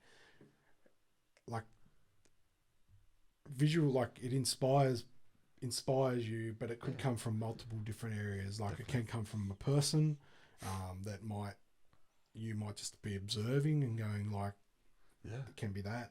I think it can be, like seeing other brands. Okay, there is a thing out there where you can actually raise money for charity by selling clothing and all that sort of stuff. Yeah. So there's those two things. So I think you get inspired. I've read a couple of books that inspired me. Yeah. And the people in the books that are telling the story got a lot in common with me. So, which is like for example, the person was an accountant. That he went and started something else, and he used his accounting knowledge and business knowledge to go to banks and raise, like he knew how to do all that stuff, which is, I can do that too. Yeah. So there was that. But it's multiple things, but the main thing is that, I'm not going to sit on my ass and just take a doctor's word for it. I'm not going to sit on my ass and just take that, oh no, we don't have a cure for cancer. Let things just happen to you. Oh, we don't have a cure for this. Yeah. Oh, I'm not that type of person. I want to be, and it's motivating me. And as we spoke way back early in the discussion, like, what we were talking about, I can't remember now. But yeah, so I'm not going to, basically what I was saying is I'm not going to take people's word for it. Yeah. I want to get out there and dig in. Don't let other people's limiting beliefs Yeah. be your own. Yeah. Like, I want to push for change. I want to push for, and just on all of it, just in like 3-4 months of doing it, the amount of people I've met, as we discussed, the amount of knowledge I've got, people like I've got a guy right now I can pick up the phone and he's pretty well connected in my disability space. And he'll respond to me in a couple of days and say, I'm onto it. Or, and that's just from, that wouldn't have happened if I didn't do all of this. Yeah. Because he knew that I was doing a podcast. He knew I was doing a clothing line and all that. And he reached out to me. Yeah. Like, I reached out to them first. Yeah. And then he didn't have to. Yeah. He's not the guy that has to respond to people's emails. Yeah. But he did. Yeah. And we spoke, and then we went through all these, and I'm just like, even in 4 months, it's been worth it. Like, imagine what I'm going to be able to achieve in 10 years' time. That's right. Where are we going to be in 10 years' time? Like, I know I'm going to start a charity myself. Yep.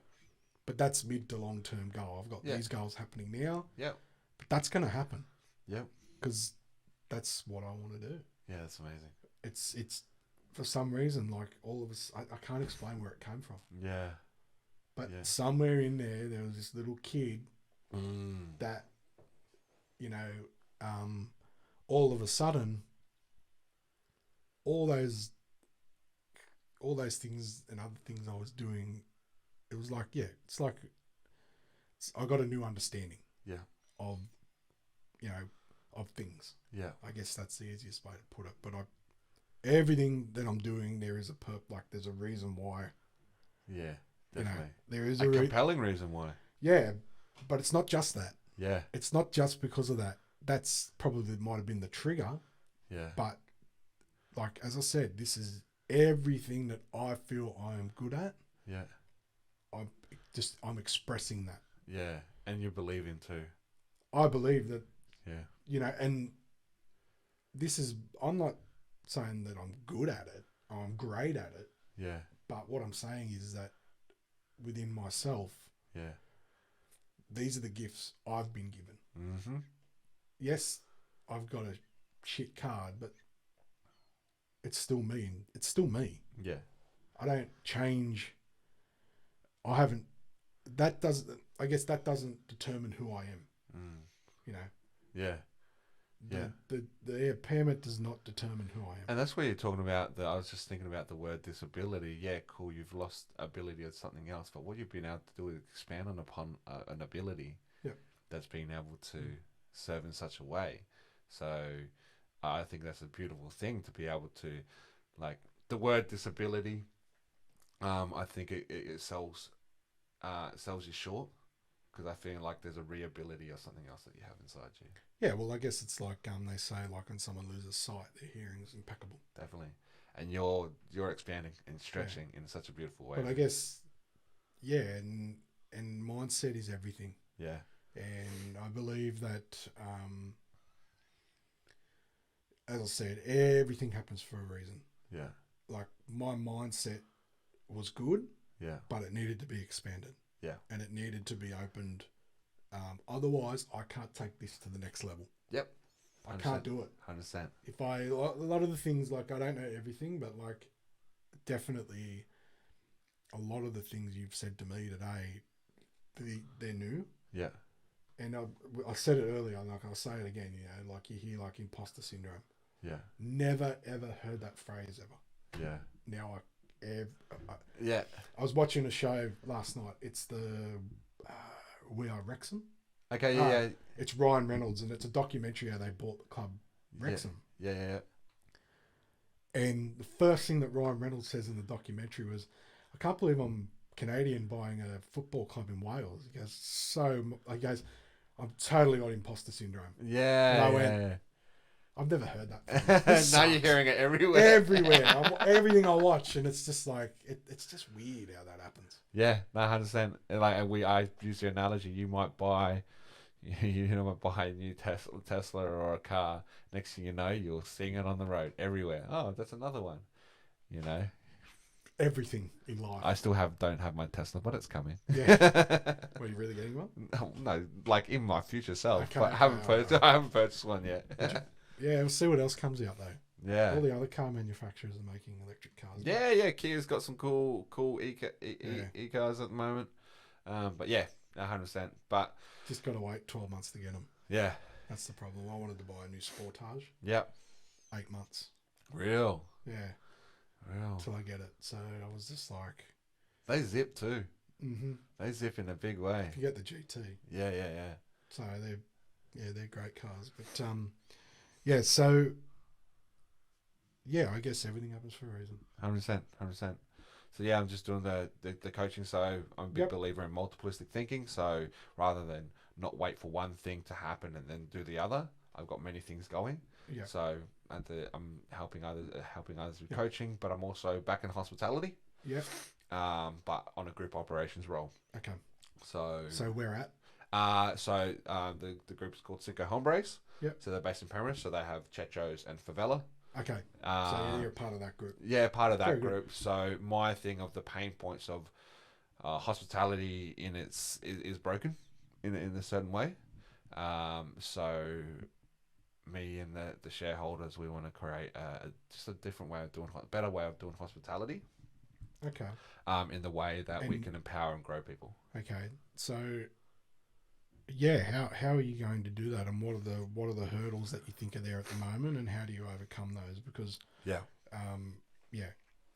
So my whole thing of where I'm starting off, because I'm actually just finished my first week with them, but we've already discussed it, and it's just identifying who we are, what we believe in, and a big part of that is offering a hospitality offering in the community, expanding that and doing different.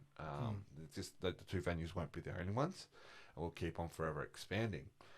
But our best way is how to grow people, get people on board. Now, hurdles that we're facing is trying to recruit, trying to find people at this point in time. And is that because of, obviously COVID and stuff? Is there still a bit of a lag getting the right staff? Yeah, I do. People just don't want to do it. There's people that don't want to work. There's people that don't. Yeah. People are trying to find lack of purpose, and I understand that. Hospitality has been a very transactional kind of thing, and that's where I think it's so important for a business to be able to say, this is who we are, and this is what we stand for, and this is how we want to serve the community. Because without such, how are you meant to get them to be compelled to work to a standard that would actually offer that? But you're in an industry, as you just said, it's transit. Yeah, a lot of people are doing it because they're doing a degree. 100%. It's not really what they want to do, and that's fine. But so, is it identifying people that are going to have a career in hospitality? Yeah. Is that the first step? Like, because you say it's hard to find people. Okay. Yeah. But how do you find people that actually want to make that a career, and is that what you're focusing on first? I think there's so if you were to look at your, say for instance, your payroll, the people that you have is, yes, they're going to be people that it's perfect for uni students because they study and stuff, and they're not there. So as long as they're showing up with high energy and they're there and they're here to literally have fun, because who wants to be served by someone who's quite miserable? Like, doesn't want to be there. 100%. The food could be amazing, the drinks could be amazing, but the whole experience is wrecked by the vibe that's created. Yep. So that's the minimum requirement of anyone that shows up is you have to be, you have to want to be there, and you have to want to love people. Like you love people and love enjoying people. But as far as, there has to be pillars in the team that want to grow and want to make it a career just for that moment. Not saying it's a life sentence. Yeah. But just say, for this point in time, there's something that I can learn from here. And I think that's what you need. And someone who, in those leadership roles, someone who wants to lead their own life and grow. I think the best leaders are students. Like the ones that want to learn and want to grow and have that thing of like, tell me more. They're the best leaders. Yeah. Okay. All the time. Yeah. And I suppose that's the essence of coaching, isn't it? 100%. Like you'll hear a sporting coach is, yes, I want them to perform on the field. Yeah.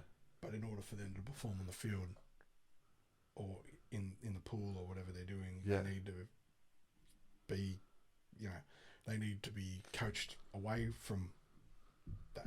Yeah. So is that like your mindset? Like, yeah, you're in hospitality, but my biggest concern is making you a better person. 100%. So when you turn up to that's essentially what coaching is, isn't it? 100%. I mean, that's my understanding. And that's where I've been able to bring the two worlds together, hospitality and my coaching, is because I'm not going to get the best. There's no point, and I think that's where it's at. Is it used to be, just push through it, dig deep, grind yourself to a point where you don't recognize yourself and suck it up and keep on doing it. Whereas now, I believe there's a better way, and the better way is to be like, how are you going? What's happening? Tell me about your week. What's really, that would really, you're going through that. Yeah. How can I support you in a way? Because I know that the best version of you, if you can do that, is going to be the best version for the company. Yeah. So there's no, it just doesn't make, it's nonsensical to be like, just suck it up, princess. Yes, well, you don't want to diminish someone's feelings. No. Don't call someone a princess. Yeah. That's diminishing. 100%. So, and also too, you spoke about transactional. Like, the boss might be under pressure. Yeah. So, I find bringing a third party in actually might, as we said before, not a circuit breaker in the sense that they're impartial. Yeah. Like someone that can come in and go, well, like, what I'm saying is there's a role for what you're doing. Yeah. I've got a business to run. Yeah. I know that I shouldn't, but my concern is I've just got to keep the business running. Yeah. I can't be someone's, at the moment, a mentor. I just need them to do their job and that's it. You're just a tool in my business. Yeah. But I think that where a coach can come in, and I know a lot of big businesses do this too, is they can bring in a coach. And again, that coach is impartial. He not only coaches the boss, but he also coaches his staff. And then I think that you can, you got to make sure that the people that are working for you, that they're not just a transactional person. Yeah. They're humans. You want that, in my opinion, you want them to leave working for you. Yeah. A better person. 100%. Oh yeah, I'll work for them. Yeah. Didn't work out, but they're good people. Yeah, but this is how far I've come. Yeah. And that's where I talk, and then we're like, well, there's a lot of things, and I've had discussions with people, and they're like, yeah, but like all this filling stuff, how are you going to get work done? I said, look, it's not all that. It's not all that. It's having those one-on-one points of, and a lot of things that I've learned is, that situation could have been really rectified if I had an open, compassionate, and honest conversation with this person. And then we can talk about benchmarks of a role. So these are your benchmarks of a role. Sweet. What are you winning at? Where is there room to grow? Identifying those things and be like, okay, cool. How can I help you? How can I help you? Because what that question does, it starts to begin the whole thing of accountability. For them to take the action is like, this is where I need help. This is where I need a little bit of guidance. Is accountability. And then next thing you know, the benchmarks are being filled and the wins are on the board. So and that's when, sales are up, and as a consequence of that. But you're not going to get that until you have those conversations. And yes, I believe like down the line, I do want to see myself coaching leadership coaching in hospitality and small business. That's where I see myself in the future. But I think that's only as impactful as a leader who wants to learn and implement those measures. But just on like leadership and that, there are different leadership styles. There are. But I think what my advice would be to anyone is that everything you do is, like I've been explaining to everyone all morning, or everything that you experience is a useful tool for something else. Like you just got to look at everything as like, I'm learning something today, and then I can apply that. Okay, because you talk about, the reason why I say that is you talk about like transactional, Transactional, yeah. No, transit employment. Oh, transient employment, yeah. And a lot of people that are at uni, it's like, well, uni's what I'm going to do. Yeah, how's that? So, but but I always said, and I've learnt this from people that I've worked with and learning, is that uni's sometimes not practical. Yeah. It's just not a practical learning experience. So learning, while you're at uni, what you're doing to pay the bills and all that is you got to use that as a learning opportunity. Yeah. Because that's the only learning opportunity you got. Like, I've worked in accounting firms before where someone's hot shot, come out of university, walk in, they know nothing. Yeah. They know nothing. Yeah. And I think that, my advice, because I'm trying to bridge between, yes, okay, you're going to have people that want to be in hospitality. Mm-hmm. They're going to be easier to coach. Yeah. Because they're looking, what you're teaching them is, Nixon's giving me his wisdom of what he's experienced. I'm going to have to use that 5 years from now because I'm still going to be here. Yep. But then you're going to get those people that's just going to be like, straight over there. They don't care. This is not what I'm doing. But I guess, I see that as a little bit of a sticky spot. Bit of difficulty there because... Yeah. Because I'm not going to be here in 2 years. I'm going to go to uni and I'm going to get my dream job. And life doesn't work that way. What I can say is hospitality will always be able to teach you about people. Yeah. You get what I'm saying? Yeah. Where I'm going with this is that 100%. with your coaching, you're going to have to, and I'll say, just anyone that doesn't see them doing this in 10 years, it doesn't mean you're not learning. Yeah. The people skills you're learning, you're going to be able to take that into your uni career, Definitely. into the rest of your life. 100%. Yeah, because we've, it sounds like you're like me, you've met people that, high achievers in university, but wouldn't know how to connect with a person to save their life. No. Oh, and I know for a fact that I'm not always great at it. Yeah. But I'm getting better. Yeah, progress. Yeah, but you get better by doing it. Yeah. You got to actively make a choice at some point to get better at that sort of stuff. But in saying that,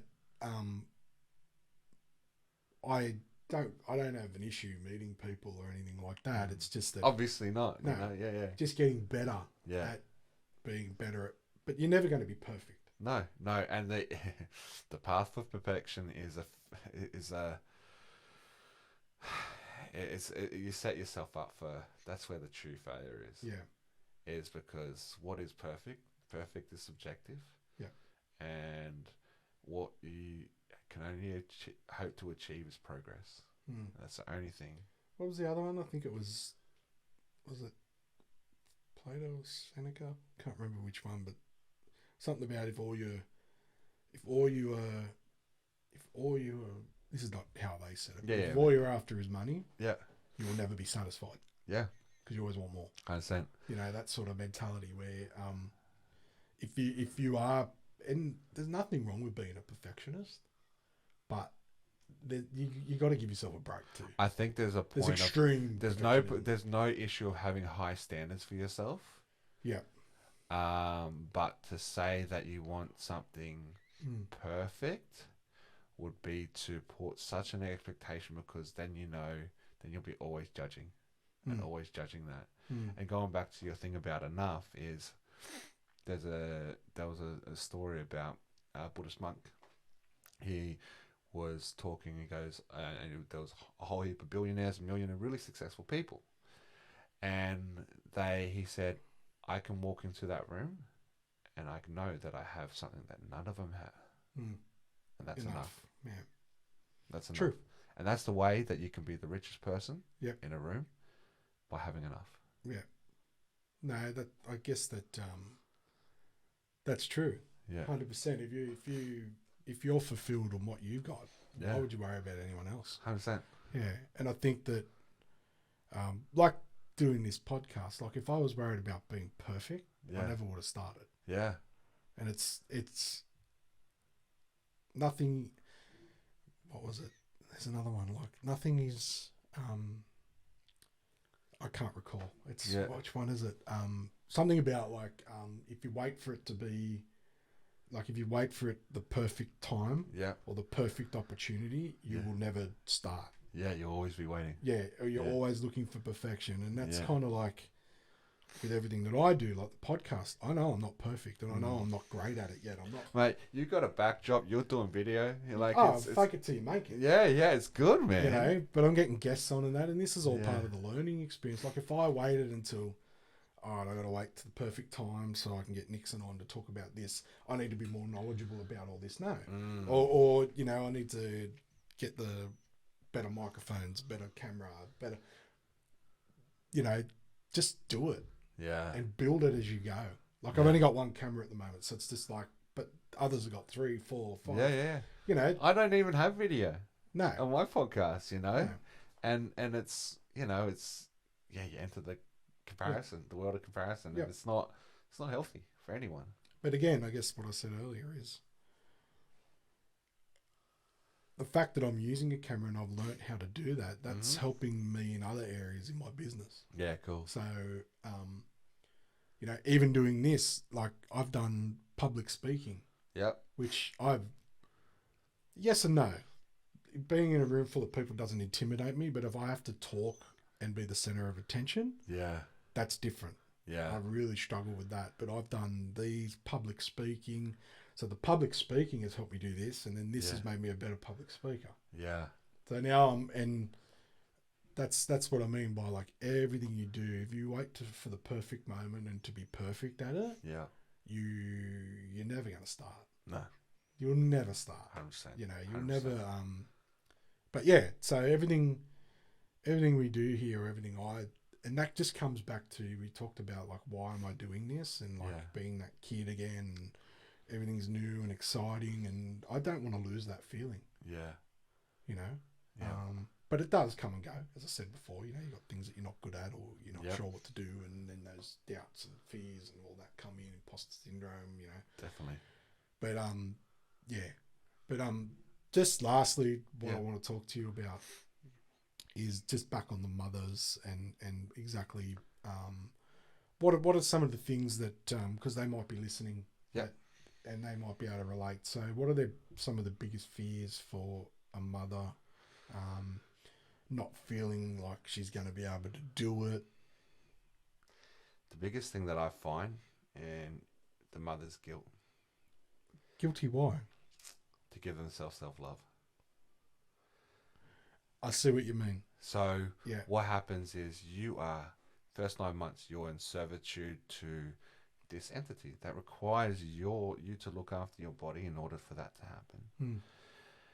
And then what happens is you have a baby, and this person's so reliant on you, and where you forget about yourself. And you get so 9 months you're worrying about your baby, doing everything you can, everything serving that entity, this thing that you love. And then, you know, the baby's not really honestly self-sufficient to an extent. The first is 12 months is when they start to get a little bit more self-sufficient, but even still they require your attention, and they require you so much care.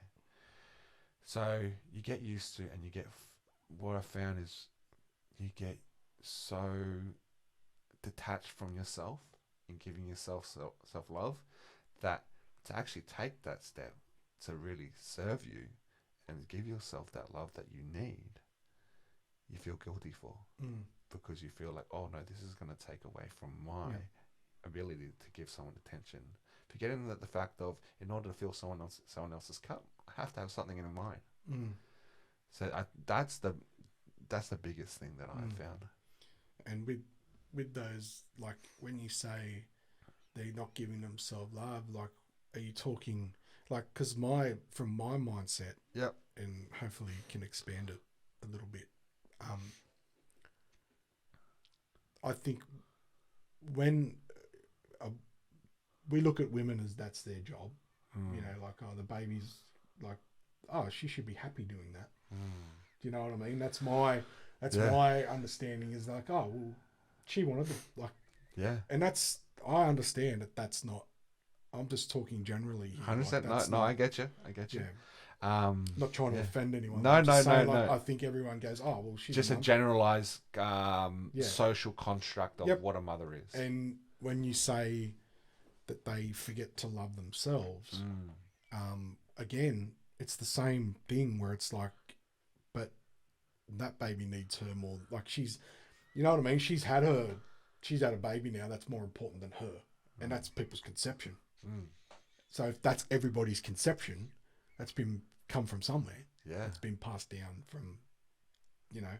But there is an element there where it's like, yeah, but you know, you do have to put that baby first. Yeah, 100% you do. So let's talk about filling that cup. And are you talking big things? Or are you talking small things on a macro level? I'm talking a about micro both. level, sorry. Yeah, I'm talking. Or is it macro? Big things. Big and small. So there's a thing of the first thing is people talk about, pregnancy is such a wonderful experience. And to say that it's a big thing for women to honestly say, nah, fuck, pregnancy was shit. And I had an episode on my podcast with my partner, and she spoke honestly, and the amount of love that she got from people, from other mothers. Like saying, what? What was she saying? Like, she was saying that mothers out there, they might not know this. No, she was like, I hated pregnancy. Yeah, okay. It was shit.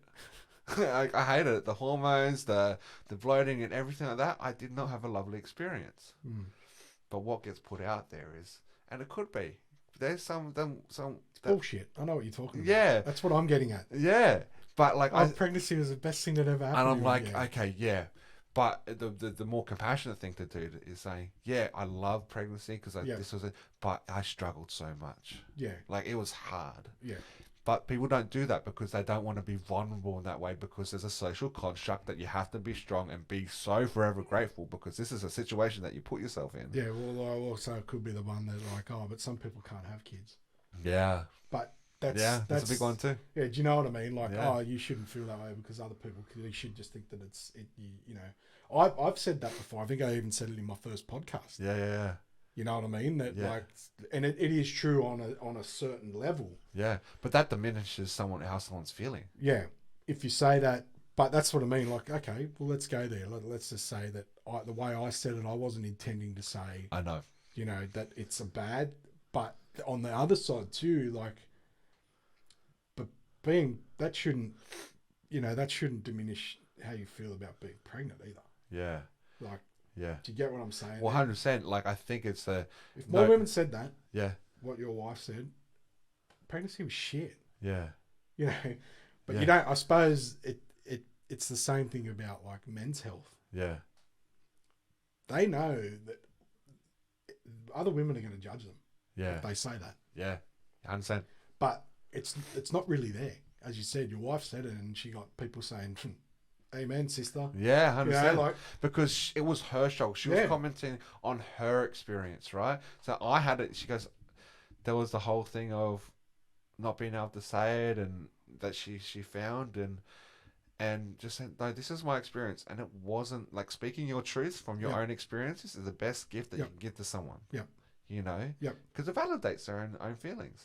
Well, I don't know if people know this, but like we can't get pregnant. No. So this is something that, you know, this is, you know, they talk about men's health. This is women's health. Yeah. This is stuff that, and maybe they do share it more than we do. I don't know. But is that really the secret? Is that really the difference between men and women? Is that why the suicide rate's higher for men? Because we don't share these things and they do?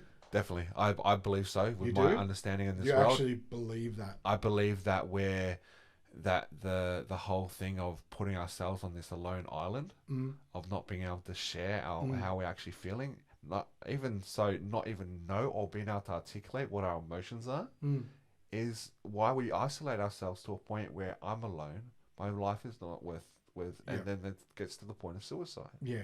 That's what I believe to be true. Yeah, okay.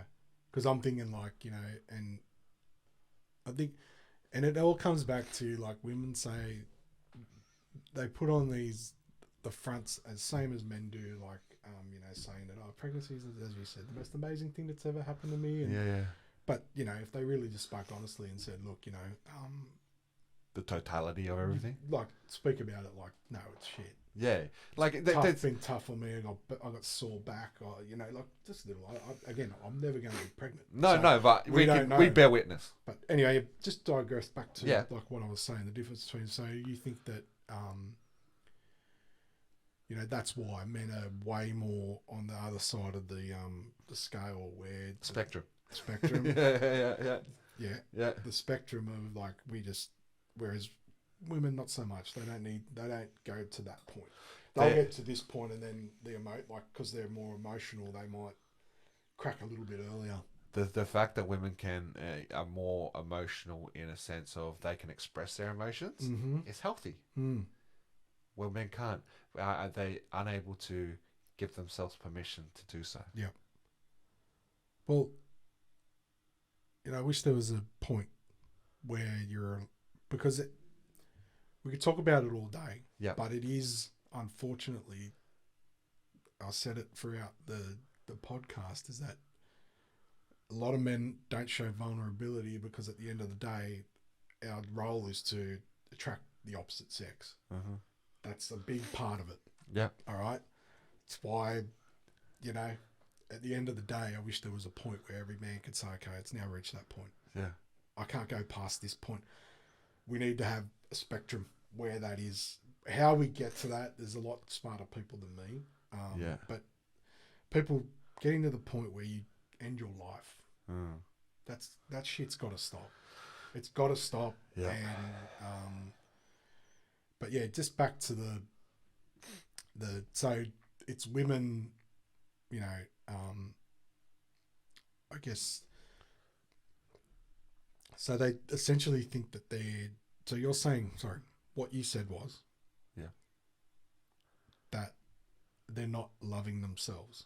Yeah. They're not filling their cup. They're not, and we spoke about like it's because it's about, that's the society's norms, that you're a mother now. That's and I just want to kind of put a disclaimer in there. That's not the totality of everyone's experience. Yes. But as far as the mother's point of view, there's a resonating. Well, I asked you what was the main issue that you see. Yeah, I know that's not. There's other issues as well, which we could touch on another podcast. Yeah. So I think we were at micro macro. So what are we doing here? What have women got to do to stand up and say, hey, I need to do something for myself. 100%. This baby I love it to death.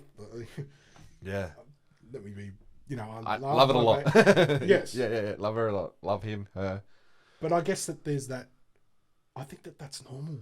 I still think in my heart that's a normal role for a woman, is to always feel like because it's nature.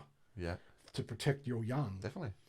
But, you know, again, like, I think there just needs to be a point in everything where, like, you do say, look, I just need a break. Yeah. And you're talking about like simple things like just going to get your hair done. Watch a movie. And you know what? Have your husband stand by just give me 2 hours to just sit down, relax. And that's the language of self-love, being able to give yourself space to be you. Yep. As well as, you know what the most impactful thing is? To have a conversation. Yep. Whether it be with anyone that you can be vulnerable with and you feel safe, is to find a safe spot where you can have a conversation. Yeah. Whether it be a friend that's unbiased, you know, that can kind of honestly say, what do you need from me right now? Do you need to vent? Do you need me to give you advice? Or what do you need? Or it could be a coach, psychologist, it could be your dentist. Yeah. So it's like if you feel comfortable, but to be able to have that conversation and say what you mean and it be validated with understanding, compassion, it's a winner. Well, I think just with I think you've made a lot of sense there. I think that, and as I said, I go back to that book that I was reading, and that mother, when she stood up and said, blah, blah, blah, blah, this is what I've been feeling, and to see 4 or 5 other women going, I'm going through it too. Yep. Instantly, she was like, oh. So it's I think to wrap it up today, I think we've just got we're an animal. Yeah. And I just think that down to our core, we're an animal. Yeah. And we're all the same species. Does that make sense? I made the analogy about a lion. Yeah. is a lion. That, Yeah. you know, great white shark, crocodile, whatever, Yeah. is what it is. Yeah. And I use those animals because they're so apex predator. Yeah. That's what they are. Yeah. They're eating machines, Yeah. hunting machines. Like, whereas humans are our, you know, yes, we are the dominant species, but that's because of our mind. Yeah. And if we can't learn to control it better, it'll control us. And I think that control that people are looking for is, in a nutshell, awareness to acceptance. Yeah. Oh, absolutely. We're all an animal. Yeah. That, as I said right at the beginning, we are designed to think negatively because it protects us against the elements. Yeah. Protects us against bears. Yeah. I think I said that at the beginning. Yeah, I understand. But and I think we didn't touch on it in the thing, but remember when we had lunch the other day, you spoke about generational trauma. Like, I don't know if trauma is the right word, but I think that it's that natural. It's natural defense. When I say trauma, it's a resounding pain that causes you to be away from who you actually are. Okay. But is that generational stuff trauma? Do you think it is?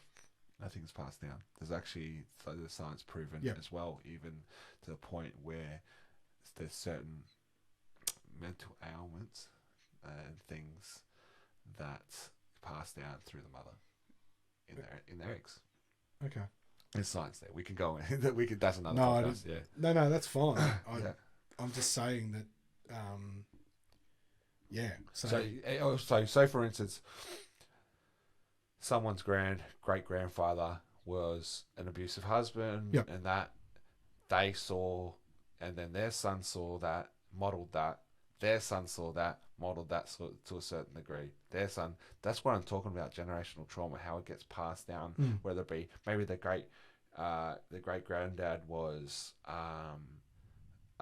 really vicious, and then by the time that you're in that point, you're like, it's not as bad. It's not like you're not hitting anyone, but there's still the whole construct of, that's what a woman should do. That's generational trauma. But I think that if you have a look at families, especially Italian families, because that's my background, like, the amount of, we're all in different ways, but we're a hybrid of someone else. You're never exactly like, you might hear that, like, oh, you're like this person, or you're like, part of me is. Yeah, 100%. But, I just wanted to ask you, because the reason why, because I was thinking trauma, like, to me, trauma is like a soldier, post-traumatic stress disorders, things like that. Like, to me, that's trauma. Like, they've seen people get killed, blown up. Yeah. That's, to me, like, so the definition of trauma, I just tried to get whether you think that, because I think that's a very strong word. Yeah. I know what it might say in the science and all that, but it's just a word. Yeah. Like, it's the meaning that you give it. Yeah, that's what I mean. Like, to me, I don't think it's trauma. I think it's just genetics. It's just passed down from one human to another. So trauma, but I'm not saying some of it's not traumatic. I'm just saying is all of it trauma, or is it just defense mechanisms? The reason why I use trauma to this day is the fact that trauma is something that you can treat, improve, and progress and heal. Okay. If it's just passed down to you and is what it is, what the fuck are you meant to do with that? Okay. That's the only reason why. No, I'm just asking the question because I had that thought myself. Yeah, I'm like, saying. What trauma? Like, trauma. It's like, I hate this person. Yeah. Like, and powerful words, man. Yeah. Powerful words. That's a very strong word. Yeah. See, I choose to. What I do is I like to use words in which I can take action upon. Yeah. So what you learn is what you own. So if it's something like trauma or pain, it's something that I can heal. You can band-aid, bandage. Yeah. So talk 100%. to someone. My language might not be something like, it could be just pain for you. Yeah. Generational pain. Yeah. Something that we can treat. Yeah. I think it just kind of separates us from being able to be in effect. Yeah. Or being in cause. So it's something that we can actually. So you're saying trauma, pain. Yeah. You can heal. You can treat.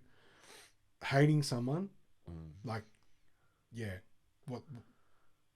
you know, that's very strong. Yeah. Yeah, I mean, Or I hate that person. Or do you just hate that one part of that thing?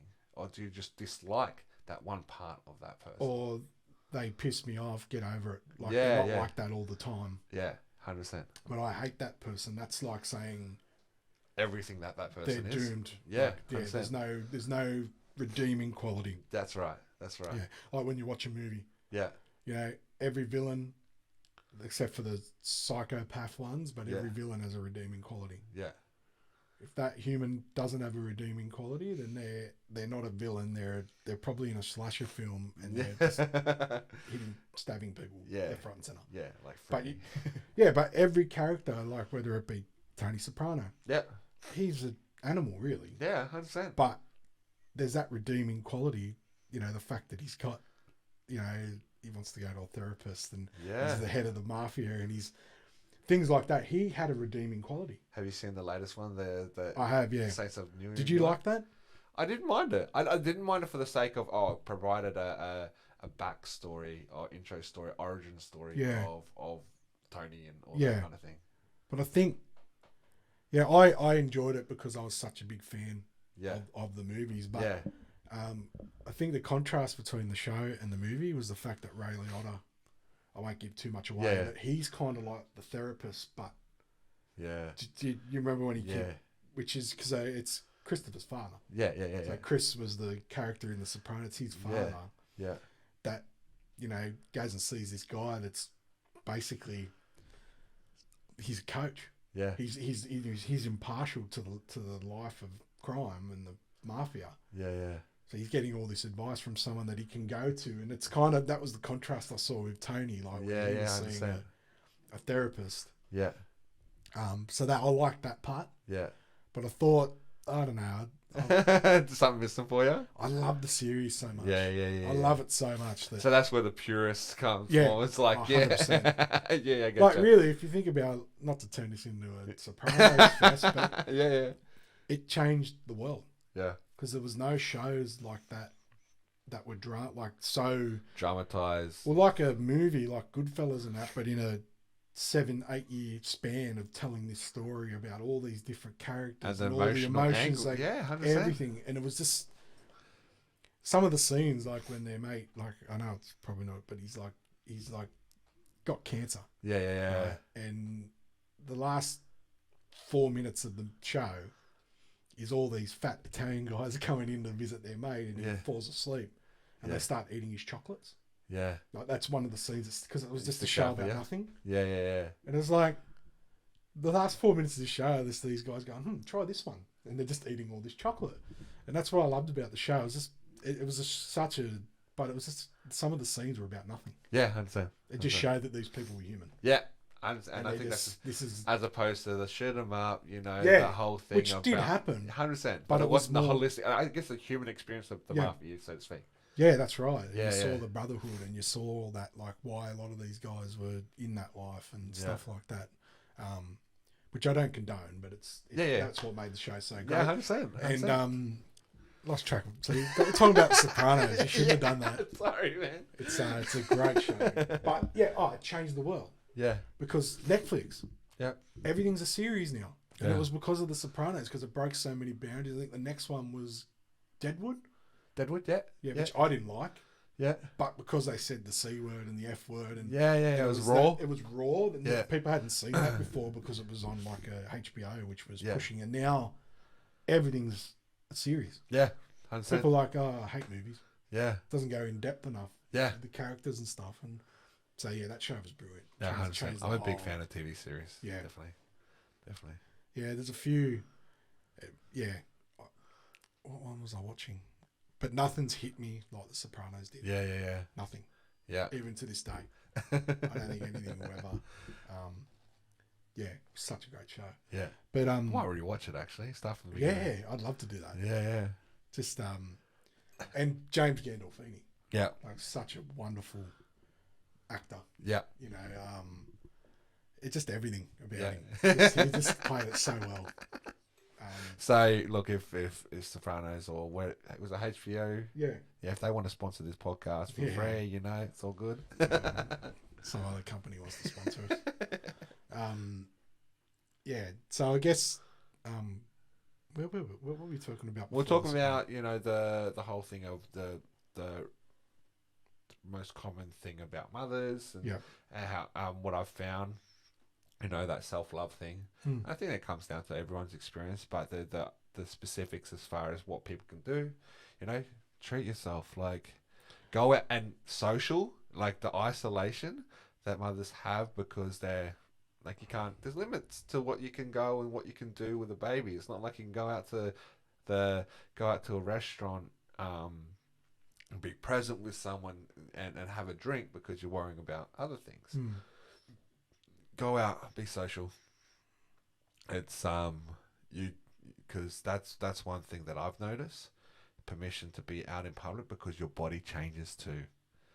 And your body changes, and you start to when you're by yourself. And I've seen this happen with clients as well. Is you're just not comfortable in your own skin. And that's just the physical toll of pregnancy. 100%. Yeah. But there is any mothers listening, there is so much more to you now than all that. Mm. You have a sense of purpose that you brought someone into this world Mm. who loves you unconditionally, Mm-hmm. and that's a strength that you created. Yeah. And you continue to be a model for that person to be a great human. Yeah. So be that. Mm. Be that. Be social. Have fun. Be love, and also bring it. And I find children, I look at them and they're like unfiltered, and they look at things in a different way, and find it so amazing. Yeah. And I think, how amazing would it be to be in that, like that state of mind? Well, the world's changed too. Yeah.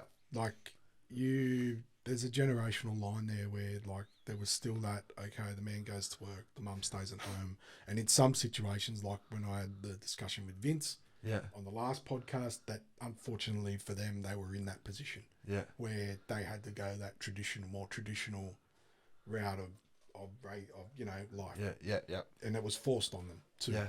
But these days, like a lot of the young women I meet, like not only do they want to be mothers and get married, but that's not as high on their priority list as other things like career.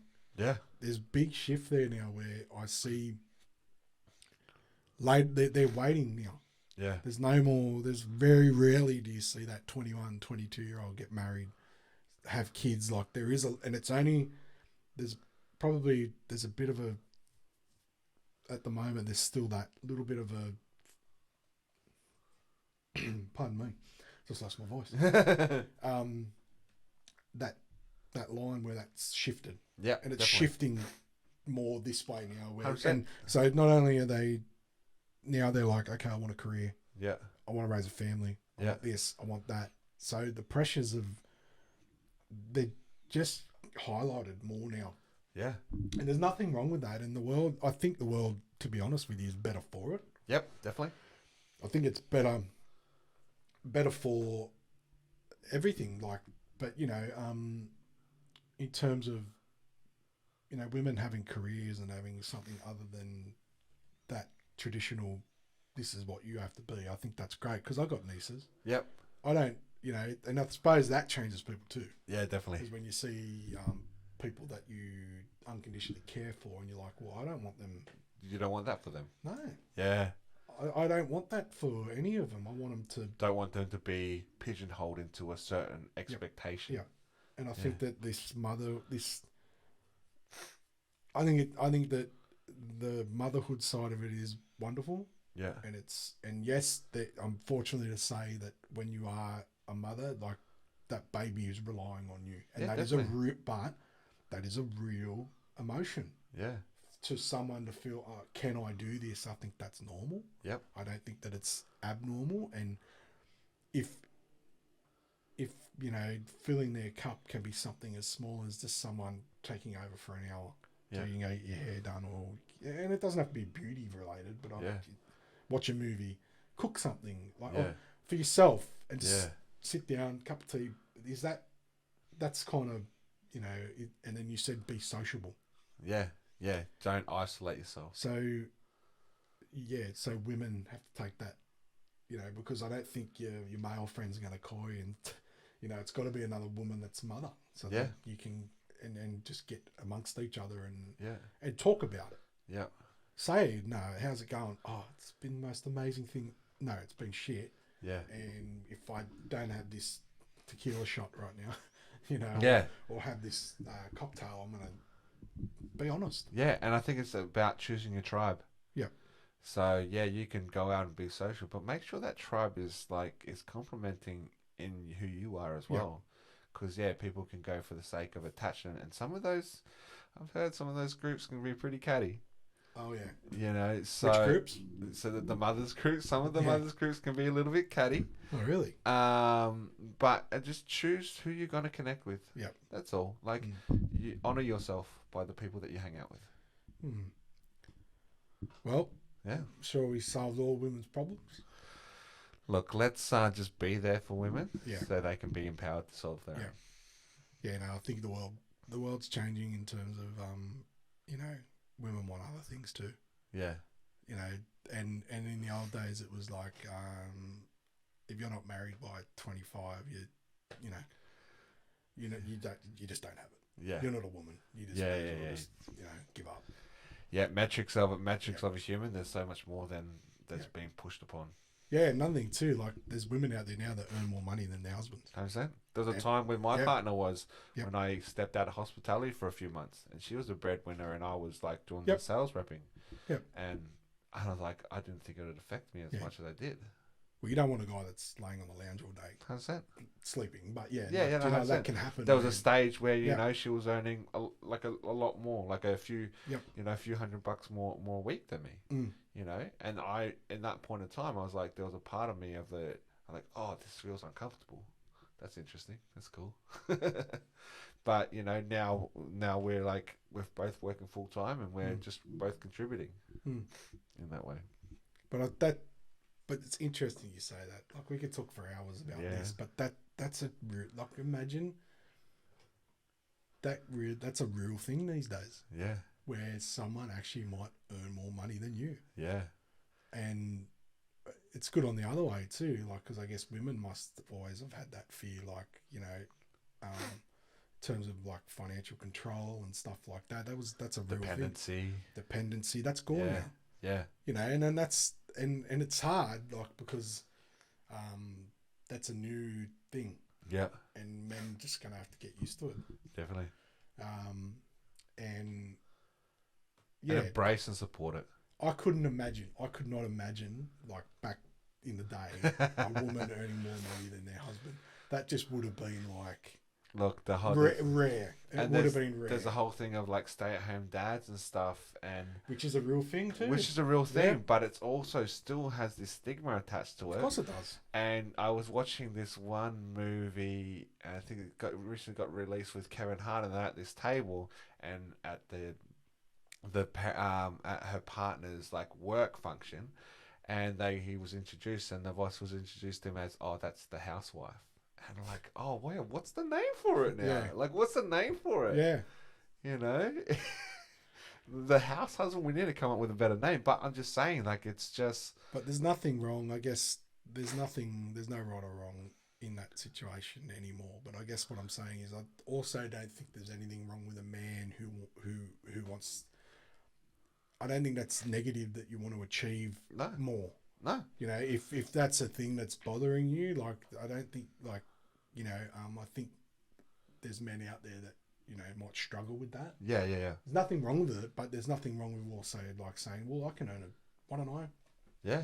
But not at the risk of the relationship. No. What's the point of working more hours and all that if you're going to, if just to get one over on your missus 100%. earn more than you. Yeah, don't wait until you're 65 to start living your life. Yeah, no, I guess so. But I think that, there's no right or wrong answer. No. But what we're doing is we're just saying what we're thinking, sharing our stories, our experience, and what our world of map of the world is. Hey, if I can meet a woman that earns more money than me, put me in a direction. Yeah, 100%. I'll keep my eye out. Yeah, man. I've got, I'll see what happens. He comes through. I'll just, I'll just go hang out. It could be a point, if the the mums, they go out to the school. It might be like 3 dads, 2 mums. Yeah, I understand. Going out 100%. for these things now because it's like, but just seeing that, like that just would be like funny. I reckon, I don't know, it would be the most, I look at it and I'm like, that would be the most beautiful and humorous thing to be like, I mean, look how far we've changed and look at the old mentality and how confronting that would be. But yeah, like I could just imagine like a get together and like our mother's group is now. No, but the other dynamic. Yeah. So like the woman will be talking to the man, how's work? Oh, bit of bitch this way. Yeah. And then her husband will be over there going like, you know, talking about the price of nappies. Yeah, it's the other mother. Yeah. Yeah. Like I can just see that happening. But yeah. The inner macho man in me is like going, that will never happen. Yeah. But you know, it's happening. Yeah, no, it's just funny, you know. It's happening. But that could happen, and the world's changing, and I think it's good that. I think the main thing is people just need to, or to sum it all up, is just like you got to talk about things. Don't isolate yourself, especially men. Yeah. Pick up the phone. Anyone, really. Yeah, anyone. Like anyone. Mothers. Well, we just touched on that. It's gonna like you can see that like the women now have got that extra pressure if they want a career as well. And it's just a different pressure. Yeah. And the human experience is shared.